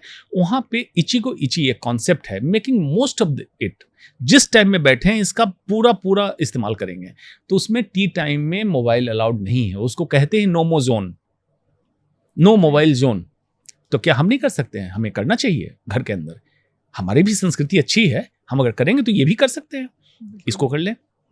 उसके बाद बैक टू बेसिक्स में अब खाने पे, गेहूं आज GMO है, जेनेटिकली मॉडिफाइड गेहूं है। क्यों लेना है आपको? ये बेसिकली आपको डायबिटीज के लिए प्रोन कर रहा है गेहूँ, बहुत सारी बीमारियां करा रहा है। आप या तो ओरिजिनल गेहूं जो पहले होता था भारत में वो मिले उसको लें और प्रॉपर चोकर के साथ आटा बनवाएं, या मोटे अनाज का सेवन करें, या चावल विथ हस्क, मतलब जिसको पॉलिश नहीं किया हो, केमिकल पॉलिशिंग नहीं हो, डायरेक्ट आप सेवन करें। सब्जियां, प्लांट बेस्ड फूड बेहतर है, उसको खाएं। ये सब छोटे छोटे बदलाव। प्लास्टिक का इस्तेमाल घर से बंद कर दें, चाहे फ्रिज हो चाहे माइक्रोवेव में हो, प्लास्टिक का इस्तेमाल आपके घर में ना हो। अगर ये छोटे छोटे बदलाव इंसान करने लगे तो उसके जीवन से बहुत सारी समस्याओं का समाधान हो जाएगा। बाहर जाना है, आप एक पीतल, एक कांच, स्टील, किसी चीज़ का एक प्लेट, एक चम्मच, एक ग्लास आप अपने बैग में रख लें। मेरे बैग में है, सब लोग रखते हैं। लेडीज़ का पर्स तो और बड़ा होता है, लेडीज़ और रख सकती हैं। आप प्लास्टिक का इस्तेमाल अपने ऑफिस में, अपने कहीं खाने पीने के लिए रुकते हैं, बंद हो गया। एक पानी की बोतल, पानी लेके जाएं और अपने ऑफिस में भी आपके पास जो भी पानी का सोर्स है उससे पानी भर लिया। ये छोटे बदलाव से आप देखेंगे आपके जीवन में बहुत सारे टॉक्सिक एलिमेंट्स का प्रकोप बंद होने लगा। आपका डिफेंस सिस्टम जगने लगा। प्लांट बेस्ड फूड ले लिया, फ्लेवोनॉइड्स ले लिया, मिलेट्स आपने ले लिया, और जेनेटिकली मॉडिफाइड खाने को अपने दूर से भगा दिया। बैठना चालू किया, बॉडी स्ट्रेचिंग हुई, जो लैक्टिक एसिड, जो टॉक्सिन्स शरीर के अंदर जमा है वो निकलने लगा। प्रॉपर हाइड्रेशन, पानी खूब पिया, टॉक्सिन्स निकल गए। छोटी चीज करने की जरूरत है, स्ट्रेस कम करने की जरूरत है, आपकी बीमारी से कोई वास्ता ही नहीं पड़ना है। तो डाइट की आप जो बात कर रहे थे ना, उसमें जो डेयरी प्रोडक्ट्स हैं उनके बारे में भी आजकल बहुत आता है कि वो भी बॉडी के डिफेंस मैकेनिज्म को वीक कर रहे हैं, तो क्या ये सच है? बिल्कुल बिल्कुल, आपने सही उठाया। मैं क्षमा चाहता हूँ, मिस हो गया डेयरी प्रोडक्ट। नेचर क्या है, प्रकृति क्या कह रही है? माँ 6 महीने तक बच्चे को दूध पिलाती है, 6 महीने बाद वीनिंग, मेडिकल साइंस भी कहता है 6 महीने बाद वीनिंग कर दीजिए, बच्चे को घर का खाना दीजिए। गाय भैंस दूध बच्चे के लिए 6 महीने के लिए देती है, हम उसका दूध छीन के खाते हैं। प्रकृति क्या चाह रही है कि 6 महीने के बाद इंसान को दूध चाहिए? India is a milk obsessed country. माँ मारती है बच्चे को, पीटती है कि दूध पीने के लिए। हमारे लिए दूध जरूरत नहीं है। ये बहुत बड़ा मेंटल ब्लॉक है। जो लोग वेजिटेरियन हैं वो तो दूध के लिए मरे रहते हैं, उनको नहीं मालूम कि तुम नॉन वेजिटेरियन नहीं कर रहे हो। Non veg means source from the animal is non veg. दूसरा, हमारे पास अब लैक्टोज, जो मिल्क में प्रोटीन है, लैक्ट एल्बुमिन, उसको डाइजेस्ट करने के लिए लैक्टेज एंजाइम 40% इंडियन में डेफिशिएंट है, हम डाइजेस्ट नहीं कर सकते हैं। दूध की चाय पीने वाले, दूध पीने वाले, उनको पेट ब्लोटेड फील होगा। देखते हैं पेट निकला हुआ, उसमें फैट से ज़्यादा गैस है, ब्लोटेड है, बिकॉज ऑफ मिल्क प्रोडक्ट। अगर ये इसको बंद करें तो उनकी ब्लोटिंग ऐसे कम हो जाएगी, क्योंकि गैस ब्लोटिंग इसलिए है कि आप डाइजेस्ट उसको नहीं कर पा रहे हैं, किसी तरह से बॉडी के अंदर है तो निकलेगा ही। तो मिल्क में प्रोटीन और कैल्शियम जिसकी बात करते हैं वो रागी में उससे ज़्यादा कैल्शियम है, जो मिलेट की बात मैंने कही, और प्रोटीन बहुत सारे सोर्स हैं। तो आपको कैलकुलेट ये करना है कि किस लेवल का आपका काम है, मतलब आप जिम जाके वर्कआउट कर रहे हैं या नॉर्मल सिटिंग है, तो प्रोटीन की रिक्वायरमेंट क्या है, एक्सपर्ट से डिस्कस करें, और इतने प्रोटीन का सोर्स आप तय करें कि वेजिटेरियन है, नॉन वेजिटेरियन है, क्या खाते हैं, उससे आप प्रोटीन ले लें। तो मिल्क प्रोडक्ट में बहुत सारे और रिसर्च आ गए, A1, A2 मिल्क और इस तरह की चीज़ें आई हैं, जेनेटिकली मॉडिफाइड। दूसरा, भारत में किस मिल्क की बात कर रहे हैं? वो गायें हमारी रही क्या? आज गायें प्लास्टिक खा रही है, बिस्फेनॉल A थैलेट्स उसमें निकल रहा है, गायों को हार्मोन के इंजेक्शंस लगाए जा रहे हैं। क्या उनको हरा चारा मिल रहा है खाने को? गायें स्ट्रेस में, उनकी एनर्जी खुद की खराब है, वो क्या दूध दे रही हैं? दूसरा कि दिल्ली एनसीआर में रहने वाले को कौन सा गाय का डायरेक्ट दूध मिल रहा है? पैकेट में दूध है। इस पे मैंने एक रचना लिखी थी। मैं बहुत छोटी जगह पैदा हुआ, गंगा के तट पे, बगल में एक मंदिर था, गौशाला था, बागीचा था। एक बार मैं दिल्ली आ रहा था कहीं से प्रोग्राम करके, बस उत्सुकता में ढूंढने लगा कि हवाई जहाज से, कि नीचे मैं देख रहा था कि मेरा घर कहाँ पे होगा, कुछ नहीं पता चला। बड़ी बड़ी इमारतें दिखी, टिमटिमाती बत्तियां दिखी, मैं ढूंढ रहा था कि यहाँ गंगा नदी भी नहीं है। उसी पे मैंने एक रचना लिखी थी, उसकी बीच की 4 पंक्तियां दिल्ली एनसीआर वालों को बिल्कुल कनेक्ट हो जाएगा कि मैं क्या कह रहा हूं। मैंने दिल्ली को कहा पत्थरों का शहर। दिल्ली से मतलब दिल्ली एनसीआर, नोएडा भी है उसमें, पत्थरों का शहर। पत्थरों के इस शहर में एक पत्थर था मेरा, पत्थरों के इस शहर में एक पत्थर था मेरा, ना थी गैया ना था बछड़ा ना था बागीचा मेरा। क्षीर बंद था, मिल्क पैकेट में है, नीर बंद था, पानी बॉटल में है। क्षीर बंद था, नीर बंद था और बंद किस्मत मेरा, ना थी हरियाली यहाँ ना था वो दरिया मेरा, ना था वो दरिया मेरा। ये दिल्ली वालों के लिए कनेक्ट करते हैं। बिल्कुल। तो दिल्ली वालों को दूध और पानी, ये दिल्ली वाले बात करेंगे, जहर है, तो दूध तो बंद ही करें। अब पानी की बात बताऊं, मेरा खेत यहीं बुलंदशहर से आगे गंगा के किनारे है, वहाँ समरसेबल है, उसके पानी का मैंने टेस्ट भी करा है, लैब टेस्ट। मैं वहीं का पानी लेके आता हूँ, वहीं पीता हूँ, दिल्ली का पानी मैं नहीं पीता हूँ। अब इसको लोग अदरवाइज भी ले सकते हैं कि दिल्ली का पानी नहीं पीते हैं लेकिन भाई मेरे स्वास्थ्य के हिसाब से क्या उपयुक्त है मैं वही करूँ। तो छोटे छोटे बदलाव की जरूरत है। तो दूध तो हटा दें अपने लाइफ से, ये आपको डायबिटीज, मोटापा, कैंसर, कई बीमारियों का स्रोत आप पाले हुए हैं, इसको हटा दिए। तो दूध, मैं एक मिनट यहाँ पे जानना ही चाहूंगी कि सिर्फ दूध हटाना है कि पनीर, दही, घी सब हटाना है? ओहो, अब तो आप आयुर्वेद पे चली गई जी। विरुद्ध आहार की बात आयुर्वेद में है। दूध के साथ नमक का कॉम्बिनेशन विरुद्ध आहार माना जाता है। आज आप देखिए सोरियासिस जैसी तकलीफ लोग बताते हैं, पाँव में बहुत खुजली हो रही है और मॉडर्न मेडिसिन के डॉक्टर के पास जाते रहते हैं, एंटी एलर्जी देते हैं, ठीक नहीं होते। क्या है? दूध में नमक की मात्रा। पनीर, मटर paneer, butter paneer, this paneer, that paneer. Paneer itself को, फटे हुए दूध को हमारे भारतीय परंपरा में खाने की पद्धति नहीं थी। हमारे यहाँ पहले जो गाय मतलब गोत्र, ब्राह्मणों में गोत्र की परंपरा थी। मालूम है कैसे गोत्र हुआ था? गौ बिरचते यत्र तत्र सर्वत्र इति गोत्र। शांडिल्य मुनि का जो गोत्र होगा, उनकी गायें जहां तक जाएगी वहां रहने वाले सारे उस गोत्र के होंगे। तो गाय बंधी नहीं होती थी, विरचन करके आती थी। अब उसमें कुछ औषधीय पौधे भी खा के आ गई, कुछ घास खा के आ गई, उसका दूध एक्स्ट्रा हो गया तो मुनि खीर बनाए या कुछ करे, खिला दिया। वहां दूध फाड़ने का कहाँ, कौन सा दूध फटने के बाद तो फेंक दिया जाता था, उसी फटे दूध का हम पनीर खा रहे हैं। चीज का कॉन्सेप्ट विदेशों से आया।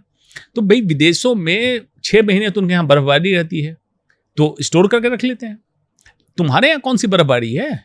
इतने हाई टेम्परेचर में तुम दूध को ये करते हो। तो दूध, पनीर या इस तरह की कोई भी चीज हेल्थ के पॉइंट से उपयुक्त नहीं है, एटलीस्ट इंडियन के लिए तो उपयुक्त नहीं है। हमारे क्लाइमेट को सूट नहीं करता है, बीमारी करा रहा है। आप छोड़ के देखें, आपको लाइफ में चेंजेस दिख जाएगा कि आपको खुद फील होगा कि कैसा महसूस करने लगे। आपको लो, लेजी, इरिटेटेड, इरिटेबल महसूस कराता है दूध, क्योंकि जो हम खाते हैं गट में फर्मेंट होके गट माइक्रोबायोम को असर करता है, और गट में जो बैक्टीरिया है उसको हम कहते हैं सेकंड माइंड। एक माइंड ये है, एक सेकंड माइंड ये है। उसी से हमारा मन कैसा होगा वो डिसाइड होता है। तो सभी मिल्क प्रोडक्ट्स जो हैं वो, सभी मिल्क प्रोडक्ट आप अपने लाइफ से ओमिट करें। और ये मैं कह रहा हूँ, बहुत लोगों को बुरा लगता है, बहुत इंडियंस को। तो आप तो भाई, आपका प्रोटीन कैल्शियम को मैं डेफिशिएंट नहीं कर रहा हूँ, सोर्स बता रहा हूँ, उसको खाएं। आप न्यूट्रिशनली प्रॉपर खाना लें, लेकिन उन खाने को अपने लाइफ से हटा दें। खासकर पनीर जैसी चीजें तो बिल्कुल ना खाएं। मटर पनीर, बटर पनीर तो रेस्टोरेंट में बंद हो जाना चाहिए। तो कई लोग इस चीज़ का ना ये भी आर्गुमेंट देते हैं कि हमारे जो कंट्री है इसमें तो शुरुआत से, कन्हैया के टाइम से देखो तो वो भी माखन खाते थे, छाछ पीते थे, तो ये सब चीज़ें तो हमारे लिए अच्छी हैं। काश कन्हैया का टाइम दोबारा आ जाए। रामराज तो आया नहीं, कन्हैया का टाइम दोबारा आ जाए, कम से कम दूध ही मिल जाए सही। कन्हैया के पास जितनी गैया थी, एक कन्हैया के पास, तो माखन भी ओवर स्पिलिंग था। यो माँ यशोदा जो करती थी कि भैया मैया मोरे मैं नहीं माखन खायो, वो एक लीला है कि भाई खेलने के लिए, एक बच्चे के लिए कौन माँ कहेगी माखन ना खाओ बेटा। इतनी गायें, आज किसके पास गायें हैं? किसकी गाय कन्हैया माखन चराने, ये गाय चराने ले जा रहे हैं? आपके पास ना गाय है ना जंगल है, कौन से इसकी बात कर रहे हैं? तो कन्हैया का जमाना गया, त्रेता युग। अब न कन्हैया, न जंगल, न माखन खाने वाले। अब नहीं खाएं तो बेहतर है। जी बिल्कुल। तो आपने बड़े अच्छे से अब समझाया ये सारी चीज़ें ना, कि क्या चीज़ें हमें खानी है, क्या चीज़ें नहीं खानी है। तो कैंसर से रिलेटेड आपने बहुत अच्छी से क्लैरिटी दे दी। तो जो लोग डर रहे हैं, जो आपने ये बात बोली थी स्टार्टिंग में कि वो जो पेपर पे लिखा हुआ था कैंसर, तो वो डर गई थी। कहीं ना कहीं हम जिस चीज़ को डिस्कस कर रहे हैं, लोग मुझसे नाम भी नहीं निकालते हैं कि नाम मत लो, इस बीमारी का नाम नहीं लेना चाहिए। तो क्या ऐसी बीमारी को लोग साइकोसोमैटिकली भी कर लेते हैं, मैनिफेस्ट कर लेते हैं, ऐसा भी कुछ हो सकता है? देखिए, विज्ञान ने उसको प्रूव नहीं किया है, लेकिन इनडायरेक्ट उसका लिंक विज्ञान के पास है। इनडायरेक्ट लिंक कैसे है? ब्रेस्ट कैंसर एंडोमेट्रियम, बच्चेदानी के अंदर एक झिल्ली होती है एंडोमेट्रियम, जिसके शेड ऑफ से मेंस्ट्रुअल साइकिल आती है। तो जब मेंस्ट्रुएशन बंद होता है तो एंडोमेट्रियम का cancer, breast cancer, endometrial cancer, ovarian cancer, इसमें देखा गया है कि वैसी लेडी जो पूरे life time jealous, एंक्सस, oppressed emotions, अपनी भावना को दबा के रखी है, दूसरों से कंपैरेटिव अप्रोच रखा है, उसमें ये बीमारी ज़्यादा देखेगी। इन स्पाइट ऑफ कि सारे फैक्टर्स नॉर्मल कर दो, मतलब एक एज की 2 महिलाएं लो, एक काम कर रही हों, एक एरिया की हों, एक खाना हो, सब कुछ बराबर कर दो, तो देखा गया कि जो महिलाएं जॉली रहती हैं, सोशली मिसेबल, लाइफ को बड़े आराम से ले रही है, और एक महिला कंपेयर करते रहती है, जेलस रहती है, उनमें देखा गया ज़्यादा। बहुत हम लोगों ने सोचा कि ऐसा क्यों होता होगा। अगेन, इस तरह से स्ट्रेस, इस तरह से एंग्जाइटी अल्टीमेटली आपके कॉर्टिसोल को बढ़ा रहा है। वही ग्लूकोज सर्ज, वही इंसुलिन स्पाइक बार बार हिट कर रहा है, एंडोक्राइन डिस्ट्रप्शन। ऐसे लोग यूजुअली एडिक्ट होते हैं। चाय बार बार पीना, कुछ लोग अल्कोहल लेने लगते हैं, कुछ लोग टोबैको लेते, इनडायरेक्टली ये कैंसर फॉर्मिंग है। तो अगर देखेंगे तो ऊपर से सब कहते हैं cherry on the cake, plastic से बिस्फेनॉल ए और थैलेट्स जो निकल रहा है, ये इटसेल्फ एंडोक्राइन डिस्रप्टर है। तो आज जो इस तरह की महिलाएं फास्ट फूड कल्चर वाली हो गई हैं कि हर चीज में जल्दी है उनको, मैं कह रहा हूं किस लिए जल्दी है भाई? तो वो प्लास्टिक का इस्तेमाल भी ज्यादा कर रही हैं। बहुत सारे कॉस्मेटिक्स, रूज, ट्रांसक्यूटेनियस एब्जॉर्प्शन, मतलब स्किन से ही एब्जॉर्ब हो गया, एंडोक्राइन डिस्रप्टर है। पैराबेन थैलेट्स जो आप कॉस्मेटिक इस्तेमाल करते हैं, शैम्पू, ट्रैक्लोसान, कैंसर फॉर्मिंग है। तो इन चीज़ों को अब मैं जो बातें कहूँगा कुछ लोगों को पसंद नहीं आएगी। अगेन मैं प्रकृति की बात कहूँ, नेचर क्या कह रहा है? अगर आप मर्द हैं तो आपकी दाढ़ी होगी, तो निमोशिया क्यों रहना है? इसके लिए कुछ लोग केमिकल का इस्तेमाल मेल भी करने लगे हैं, क्लीन शेव रखने के लिए, मतलब क्लीन दिखें। शेविंग नहीं कर रहे हैं, वो केमिकल लगा रहे हैं वाइप आउट करने के लिए। महिलाएं या पुरुष बाल को कलर कर ले रहे हैं। भाई, जो कलर आप इस्तेमाल करें उसमें कितने केमिकल्स हैं, आपके स्किन से एब्जॉर्ब हो रहे हैं, आपने उस पर गौर किया? अगर आपकी उम्र के साथ हेयर ग्रेइंग है तो ये सबकी है। अगर इमेजिन कीजिए कल्ट कल्चर ये बन जाए कि जो 50 की उम्र का होगा उसके बाल ऐसे दिखते हैं, तो सब लोग कराने लगेंगे। अगर उसके बाल ब्लैक रह गए 50 तक तो कराने लगेंगे। जो आपका कल्चर प्रमोट किया जाता है, अब ये कंज्यूमरिज्म में, बाजारबाद में ये कल्चर को प्रमोट किया गया। इंडिया में आप सोचिए कि सबसे ज़्यादा male hair and beard related जो कॉस्मेटिक है, इंडिया सबसे बड़ा मार्केट है। अच्छा जी। तो ये पॉपुलेशन के कारण अब इस आबादी को लोग इस्तेमाल कर रहे हैं, आप इस्तेमाल हो रहे हैं। आप अपने स्वास्थ्य का ख्याल कीजिए, हर चीज का डिटेल पढ़िए, हर खाने के ऊपर पढ़िए पैकेट पे। ये मत पढ़िए क्या खाने में है, मतलब कार्ब, प्रोटीन, फैट, ये मत पढ़िए, ये छोड़ दीजिए, ये तो मैंडेटरी कर दे। What is in the food, that is not so important, what has been done to the food. इस खाने के साथ क्या क्या किया गया, प्रिजर्वेटिव कैसे बनाया गया, कौन से केमिकल से इसको धोया गया, कहाँ उगाया गया, फर्टिलाइजर डाला गया नहीं, इंसेक्टिसाइड डाला गया, इसको देखिए।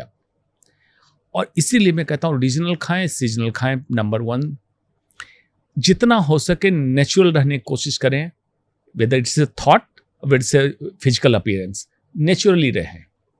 ये बीमारी से आपको दूर रखेगा। तो कोई 5 ऐसी चीजें जो लेबल पे चेक कर लेनी चाहिए कि अगर ये चीजें हैं तो फिर तो बिल्कुल ही नहीं वो लिख ही नहीं रहे हैं। ओह, वो लिख ही नहीं रहे हैं। FSSAI से लेके हर को मैं यही प्रेशराइज कर रहा हूँ कि आप लिखवाइए what has done to the food. जो लिख रहे हैं उसके चक्कर में तो एक वाक्य सुनाऊंगा। अभी बहुत बड़ी पार्टी के एक नेता हैं, उन्हीं की बेकरी थी, मेरे क्लिनिक वाले मार्केट में ही नीचे बेकरी थी उनकी, और मेरी पत्नी की दोस्त भी थी बेकरी की मालकन। मैं खाता नहीं हूँ, लेकिन वो कुछ लेके आ गई थी बच्चों के लिए। मैंने उठा के देखी, मेरी आदत है चेक करने की, क्यूरियस रहता हूँ हर समय। तो उस पर लिखा हुआ था, FSSAI का स्टैम्प भी था, और लिखा हुआ था प्रोटीन, कार्ब, फैट 0, 0, 0, सब में 0। तो मैंने उसको लिया, ट्वीट कर दिया कि miracle in the food industry, everything is zero, you can enjoy. अगले दिन मैंने सोचा, ओटी से निकला, मैंने सोचा कि यार एफएसआई कैसे नंबर दिया हुआ है। मैंने जब चेक किया तो एफएसआई एक्सपायर्ड। मैंने एफएसआई को ट्वीट कर दिया फिर से, भाई कि आपका नंबर एक्सपायर्ड है, आप क्या कर रहे हैं। उनकी बेकरी बंद कर दी गई। अब उन्होंने मुझे अप्रोच किया कि आप रिश्वत लीजिए और अपना ट्वीट वापस कर लीजिए, एफएसआई से हमारी बात हो गई है। मैंने कहा वापस तो नहीं करूंगा। लगभग 10% बच्चे डायबिटिक हो गए हैं आपके इन खानों की वजह से। आप कुछ भी पंप कर देंगे खाने में। ये हमें जागरूक करना है, ये हमें अवेयर करना है कि आप फूड प्रोडक्ट पे जरूर लेवल चेक करें, एटलीस्ट अभी ये तो चेक करें और प्रेशराइज करें अपनी नीति निर्धारक को कि food adulteration, food processing unit को स्ट्रिक्ट करें कि ये हमारे डायरेक्टली हेल्थ से रिलेटेड है। अगर हम वाकई यहां कर दिए ना तो हमें हमारे कंट्री में अस्पताल कम होने लगेंगे। और सच बताऊं, जैसे मैंने पहले कहा, दूसरी बात मैं कहता हूं कि मैं उस दिन सच में उस देश को सफल देश मानूंगा जिस देश में अस्पताल, कचहरी और पुलिस चौकी कम होने लगे। वो देश सफल है। बिल्कुल सही बात है। आज अस्पताल की संख्या बढ़ा रहे हैं और कह रहे हैं कि सफल देश है, विफल है। हमें कम करना चाहिए। वेलनेस पे हम काम करें, लॉन्जेविटी पे काम करें, हम स्वस्थ नागरिक पैदा करें, तभी इनोवेटिव नागरिक पैदा करेंगे। बिल्कुल सही बात है। और वाकई में ये बहुत बड़ी बात है कि हॉस्पिटल्स बढ़ाए जा रहे हैं, बड़े बड़े हॉस्पिटल बनाए जा रहे हैं, जितने ज़्यादा बेड्स उसमें लगाए जाते हैं, लेकिन वो जितने कम होंगे उतना देश जो है वो प्रोग्रेसिव होगा।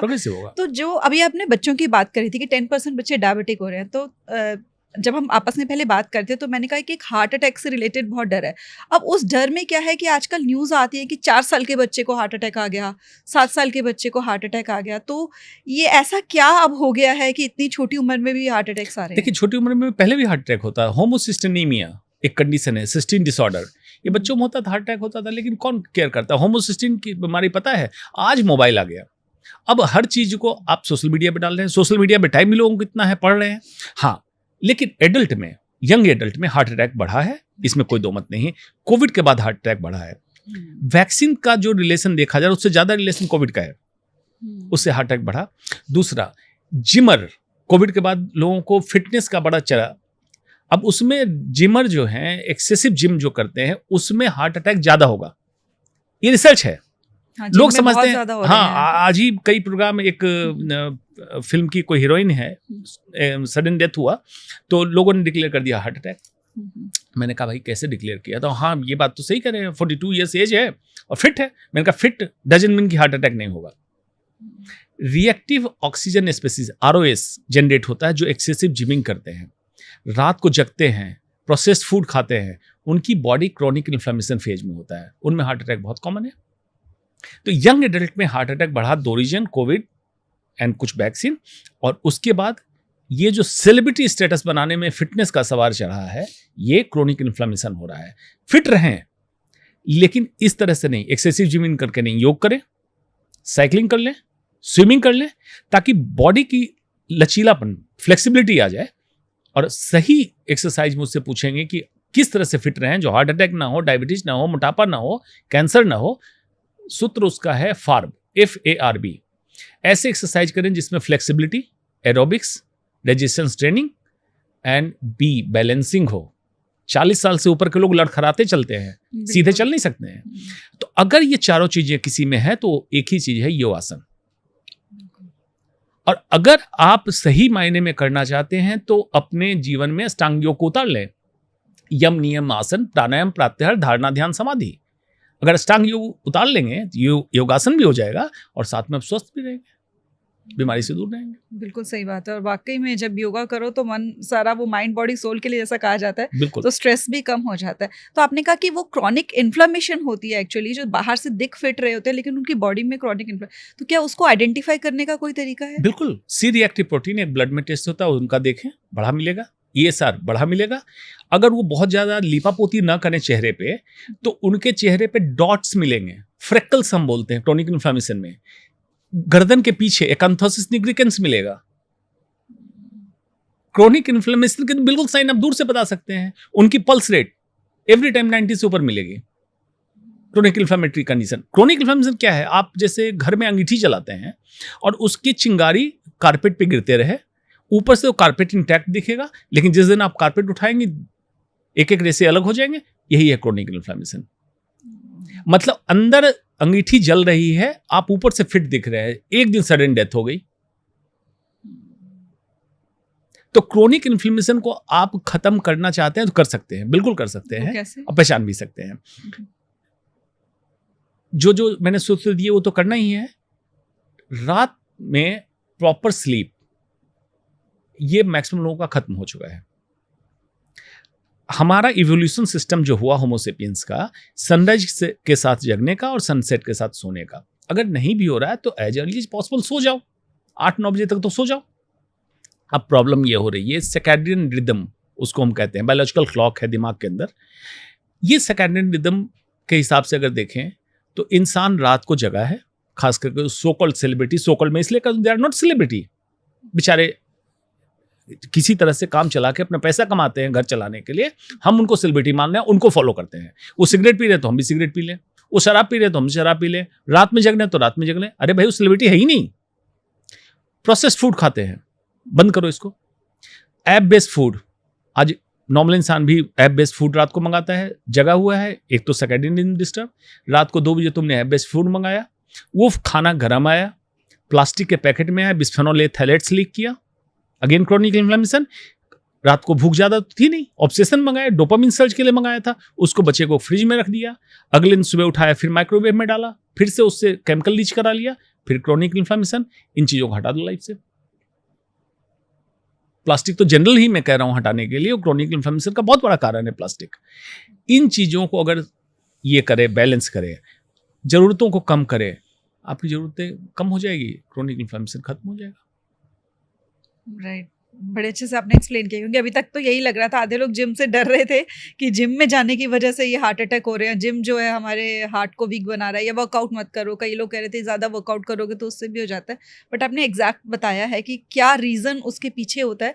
ज़रूरी नहीं है कि बाहर से जो फिट दिख रहा है वो अंदर से भी फिट हो, क्योंकि यही अंदर से लगने लगा था कि अरे इतना फिट था। पीछे जो सिद्धार्थ शुक्ला एक थे एक्टर, वो बहुत फिट लगते थे देखने में, और उनका जब एकदम से आया ऐसे ही कि एकदम से हार्ट अटैक हुआ और उनकी जब डेथ हुई, तो वाकई में ऐसा लगने लगा था कि कोई इतना फिट होकर भी होता है। तो ये हर कोई यही सोचता है कि समय का तो पता ही नहीं है, कि कभी भी किसी को कुछ भी हो सकता है।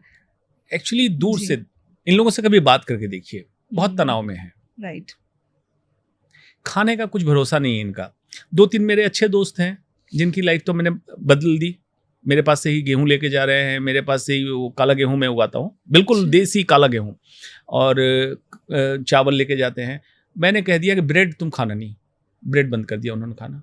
अब ब्रेड क्या, फर्मेंटेड, क्यों खाना है तुमको ब्रेड? घर में रोटी बनाओ, चावल खाओ। उनके घर से खाना बन के, शूट में भी है तो घर से खाना बन के चला जाता है। कोशिश उन्होंने कर ली कि 9-9:30 बजे तक सो जाएंगे, तो शूट कह दिया कि हम दिन में करेंगे, रात में क्यों करना है शूट। लेकिन कुछ लोगों की प्रोफेशनल मजबूरी है जो कर रहे हैं, उनकी परेशानी को हमें समझना चाहिए, उनको गाइड करना चाहिए कि हम लोग जानते हैं लाइफस्टाइल को, हम लोग जानते हैं हेल्थ को, हमें गाइड करना चाहिए। हम लोग उनको सेलिब्रिटी मान के हम भी वही करने लगते हैं जो वो कर रहे हैं। उनको तुम गाइड करो, उनको ठीक करो, उनकी कॉपी क्यों कर रहे हो? वो सेलिब्रिटी है ही नहीं। बिल्कुल सही बात है। तो आप घर के खाने की बात कर रहे थे कि घर से खाना बन के जाता है, तो एकदम से मेरे दिमाग में आया कि घर के खाने में भी ना, क्योंकि अभी आपने कहा कि डेयरी से रिलेटेड कोई प्रोडक्ट नहीं लेना है, यानी घी नहीं यूज़ करना चाहिए। अभी तक जो मैंने इधर उधर से सुना था, जो भी पढ़ा था, तो ये कहा था कि घी यूज़ कर सकते हैं या मस्टर्ड ऑयल यूज़ कर सकते हैं, बाकी कोई ऑयल नहीं यूज़ करना चाहिए। तो क्या वाकई में घी भी नहीं यूज़ करना है, सिर्फ अब मस्टर्ड ऑयल ही रह गया? नहीं, घी इस्तेमाल कर सकते हैं। मैंने लैक्ट एल्बुमिन की बात कही। घी प्योरली फैट है जो एक्सट्रैक्ट कर चुके हैं, एनिमल फैट। मस्टर्ड ऑयल बड़ी लंबी कहानी है। Mustard oil common north India में कॉमन ऑयल हुआ करता था, रिफाइंड ऑयल को पंप करना था। उस समय मस्टर्ड ऑयल में एक आर्जिमोन मिलाया गया।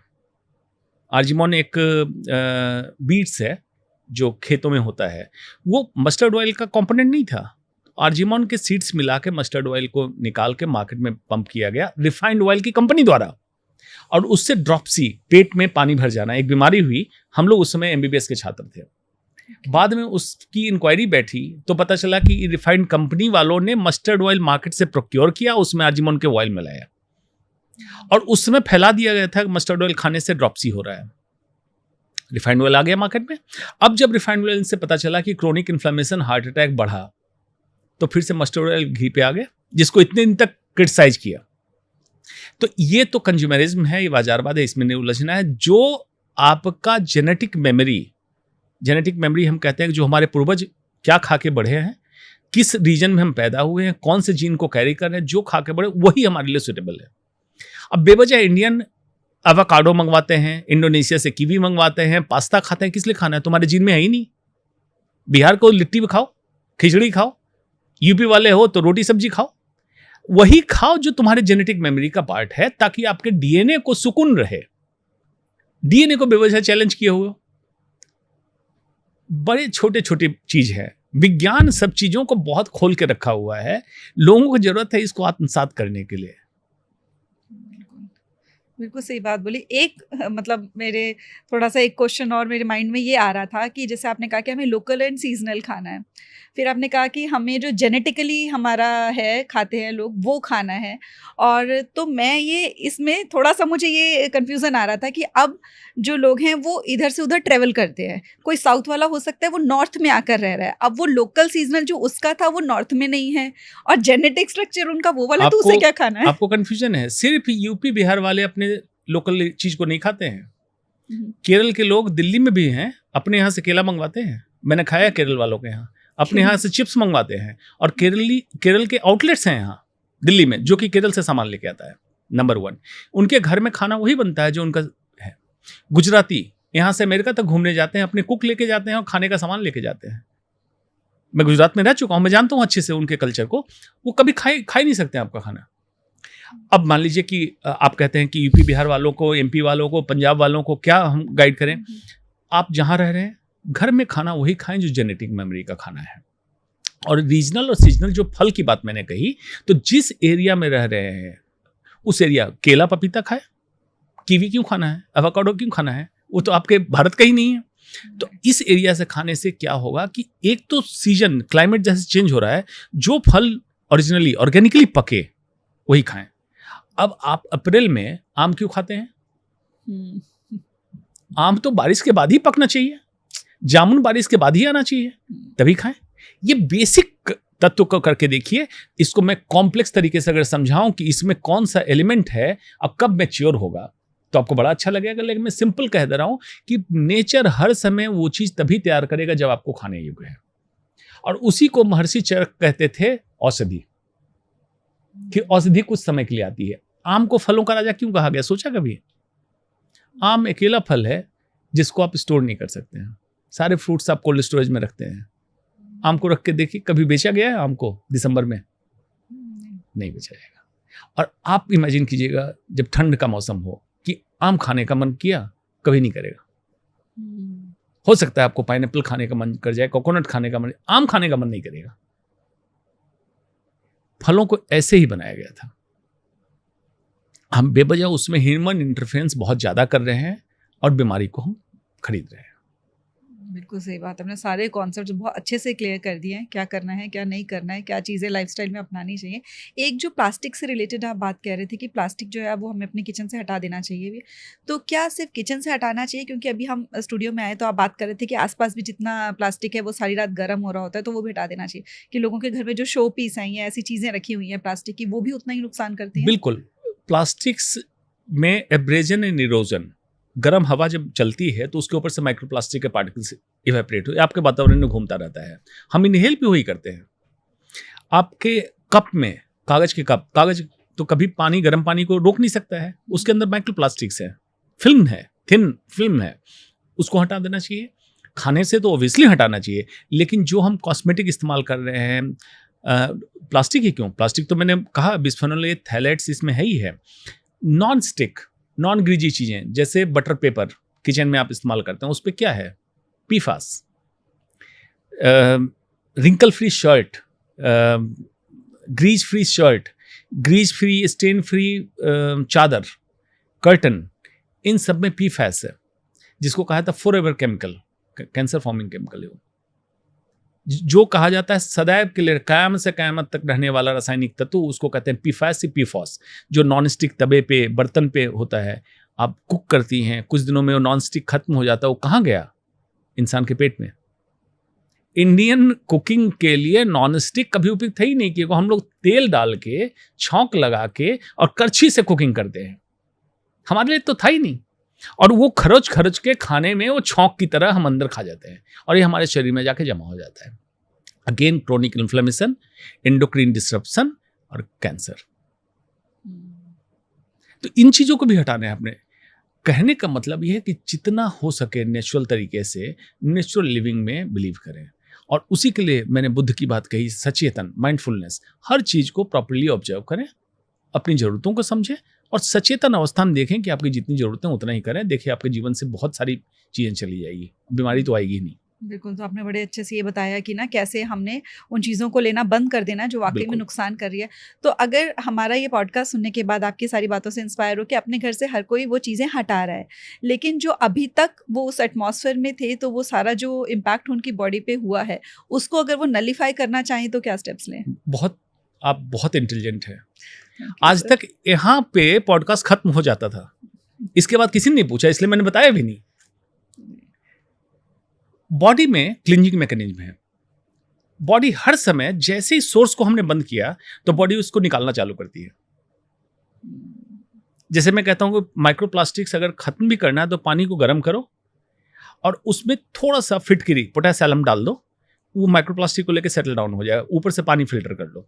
ऐसी जगह हो, मजबूरी है, जब पानी का कोई सोर्स नहीं आपको लग रहा तो ये करने के लिए। सिमिलरली बॉडी है, बॉडी डिटॉक्स मैकेनिज्म है। आप क्या करें कि आप प्लांट बेस्ड फूड पे चले जाएं कुछ दिनों के लिए, बिल्कुल ग्रीन लीफी वेजिटेबल्स जिसमें आपको फोलेट्स, मतलब पालक, लाल साग, इसमें जो चीज़ें मिलती हैं, फ्लेवनॉइड्स, आपके रंगीन जो सब्जियां हमारी होती है, शिमला मिर्च, गाजर, इस तरह की चीज़ें आप अपने जीवन में उतारें। ये आपके बॉडी से डिटॉक्सिफाई करने लगता है। हाइड्रेशन, पानी की मात्रा बढ़ा दें। क्यों? हम इनलेट हमारे पास एक है, मुंह से हम खाना खाते हैं, जो भी हम अंदर उतार रहे हैं। आउटलेट हमारे पास 4 हैं, श्वास, रेस्पिरेशन, स्वेट मतलब पसीना, पेशाब और टट्टी। पेशाब टट्टी तो इंसान चला जाता है, पसीना और श्वास इंसान का टॉक्सिन्स रोक के रखा हुआ है। तो आप किसी तरह की एक्सरसाइज करें और प्राणायाम करें ताकि लंग भी टॉक्सिन्स को रिलीज कर ले और पसीने से भी टॉक्सिन निकल जाए। ये चारों पोर्टल आप ओपन कर दें तो जितने टॉक्सिन्स थे वो निकलने लगेंगे, बॉडी हाइड्रेट होगी और ये सारा वॉश आउट हो जाएगा। महीने के अंदर आप चाहे तो चेक करा दें, सी रिएक्टिव प्रोटीन, ये सारा आपका डाउन हो जाएगा। राइट, तो ये चारों चीज़ों का आप हर कोई ध्यान रखेगा और वाकई में श्वास और पसीने का ध्यान रखेगा। एक चीज़ और मेरे माइंड में आती है, आपने बोला कि प्लांट बेस्ड फूड कर लें कुछ टाइम के लिए, सब्जियां खाएं, तो वो क्या पकी हुई खाएं कि वो कच्ची सैलेड की तरह खाएं या बॉइल्ड खाएं? सैलेड तो खाना ही खाना है, आपको हाई फाइबर चाहिए।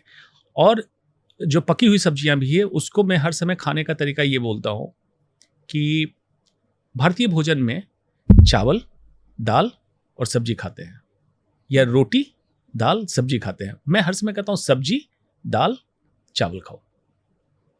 मतलब पहले फाइबर खाओ। और एक उसको ग्लूकोज गॉडेस करके नाम दिया हुआ एक फ्रेंच साइंटिस्ट है, उसने बड़ी अच्छी किताब लिखी। उसने खाने का ये फॉर्मूला दिया कि पहले आप ज़्यादा फाइबर खा लो ताकि इंटेस्टाइन की कोटिंग हो जाए और गट माइक्रोबायोम, जो 40 to 70 ट्रिलियन गट माइक्रोबायोम है, आपका पालतू है, एक डॉग हम पालते हैं, उसको खाना देते हैं ना, गट माइक्रोबायोम का खाना हम ध्यान नहीं दे रहे हैं, उसका खाना हो जाए। तो पहले फाइबर गया, उसके बाद आप लें प्रोटीन एंड फैट। आप दाल, राजमा, सोयाबीन जो भी खाते हैं प्रोटीन के फॉर्म में उसको खाएं, और उसके बाद थोड़ा सा लें कॉम्प्लेक्स कार्ब, चावल, ज्वार, बाजरा, जो भी खाना है आपको, बिल्कुल छोटा सा अमाउंट। आप पूछेंगे कितना छोटा सा अमाउंट? कितना? 1 ग्राम पर kilogram body weight cooked rice. मतलब 60 kg का कोई व्यक्ति है तो 60 ग्राम चावल कुक्ड राइस खाए, इतना सा होगा। आज आप कितना खाते हैं? इतना। जैसे ये करेंगे चेंजेस, आप देखिएगा आपको कितना लाइट महसूस होने लगेगा, स्लीप रेगुलराइज होगी, प्रॉपर डीप स्लीप में आप सोएंगे और सुबह फ्रेश जगेंगे। ये चेंजेस की जरूरत है।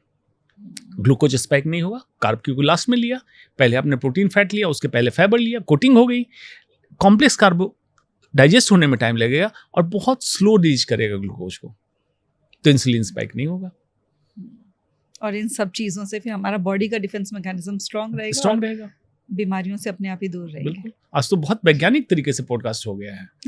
हाँ, तो आपने बहुत ही मतलब इतने अच्छे इंसाइट्स दिए हैं और प्रैक्टिकल टिप्स शेयर किए हैं, प्रैक्टिकल बातें बताई हैं, जो भी मिथ्स थे उनको बस्ट कर दिया आज सारा, जिनसे लोग डर रहे थे कि डरना नहीं है और क्या राइट स्टेप्स हैं वो हमें अपनाने हैं अपनी लाइफ में, ताकि हम डिसीज़ फ्री हो और हेल्थ की तरफ बढ़े। जैसे कि आप कह रहे थे कि स्वस्थ होना है, डिसीज़ फ्री रहना ये लाइफ का गोल नहीं होना चाहिए, अपने आप को कैसे हेल्दी बनाकर रखना है वो गोल होना चाहिए। स्वास्थ्य की परिभाषा ही अलग है। Not mayor absence of disease, modern medicine कहता है, not mayor absence of disease, physical, mental and social well being is health. Ayurveda क्या कहता है?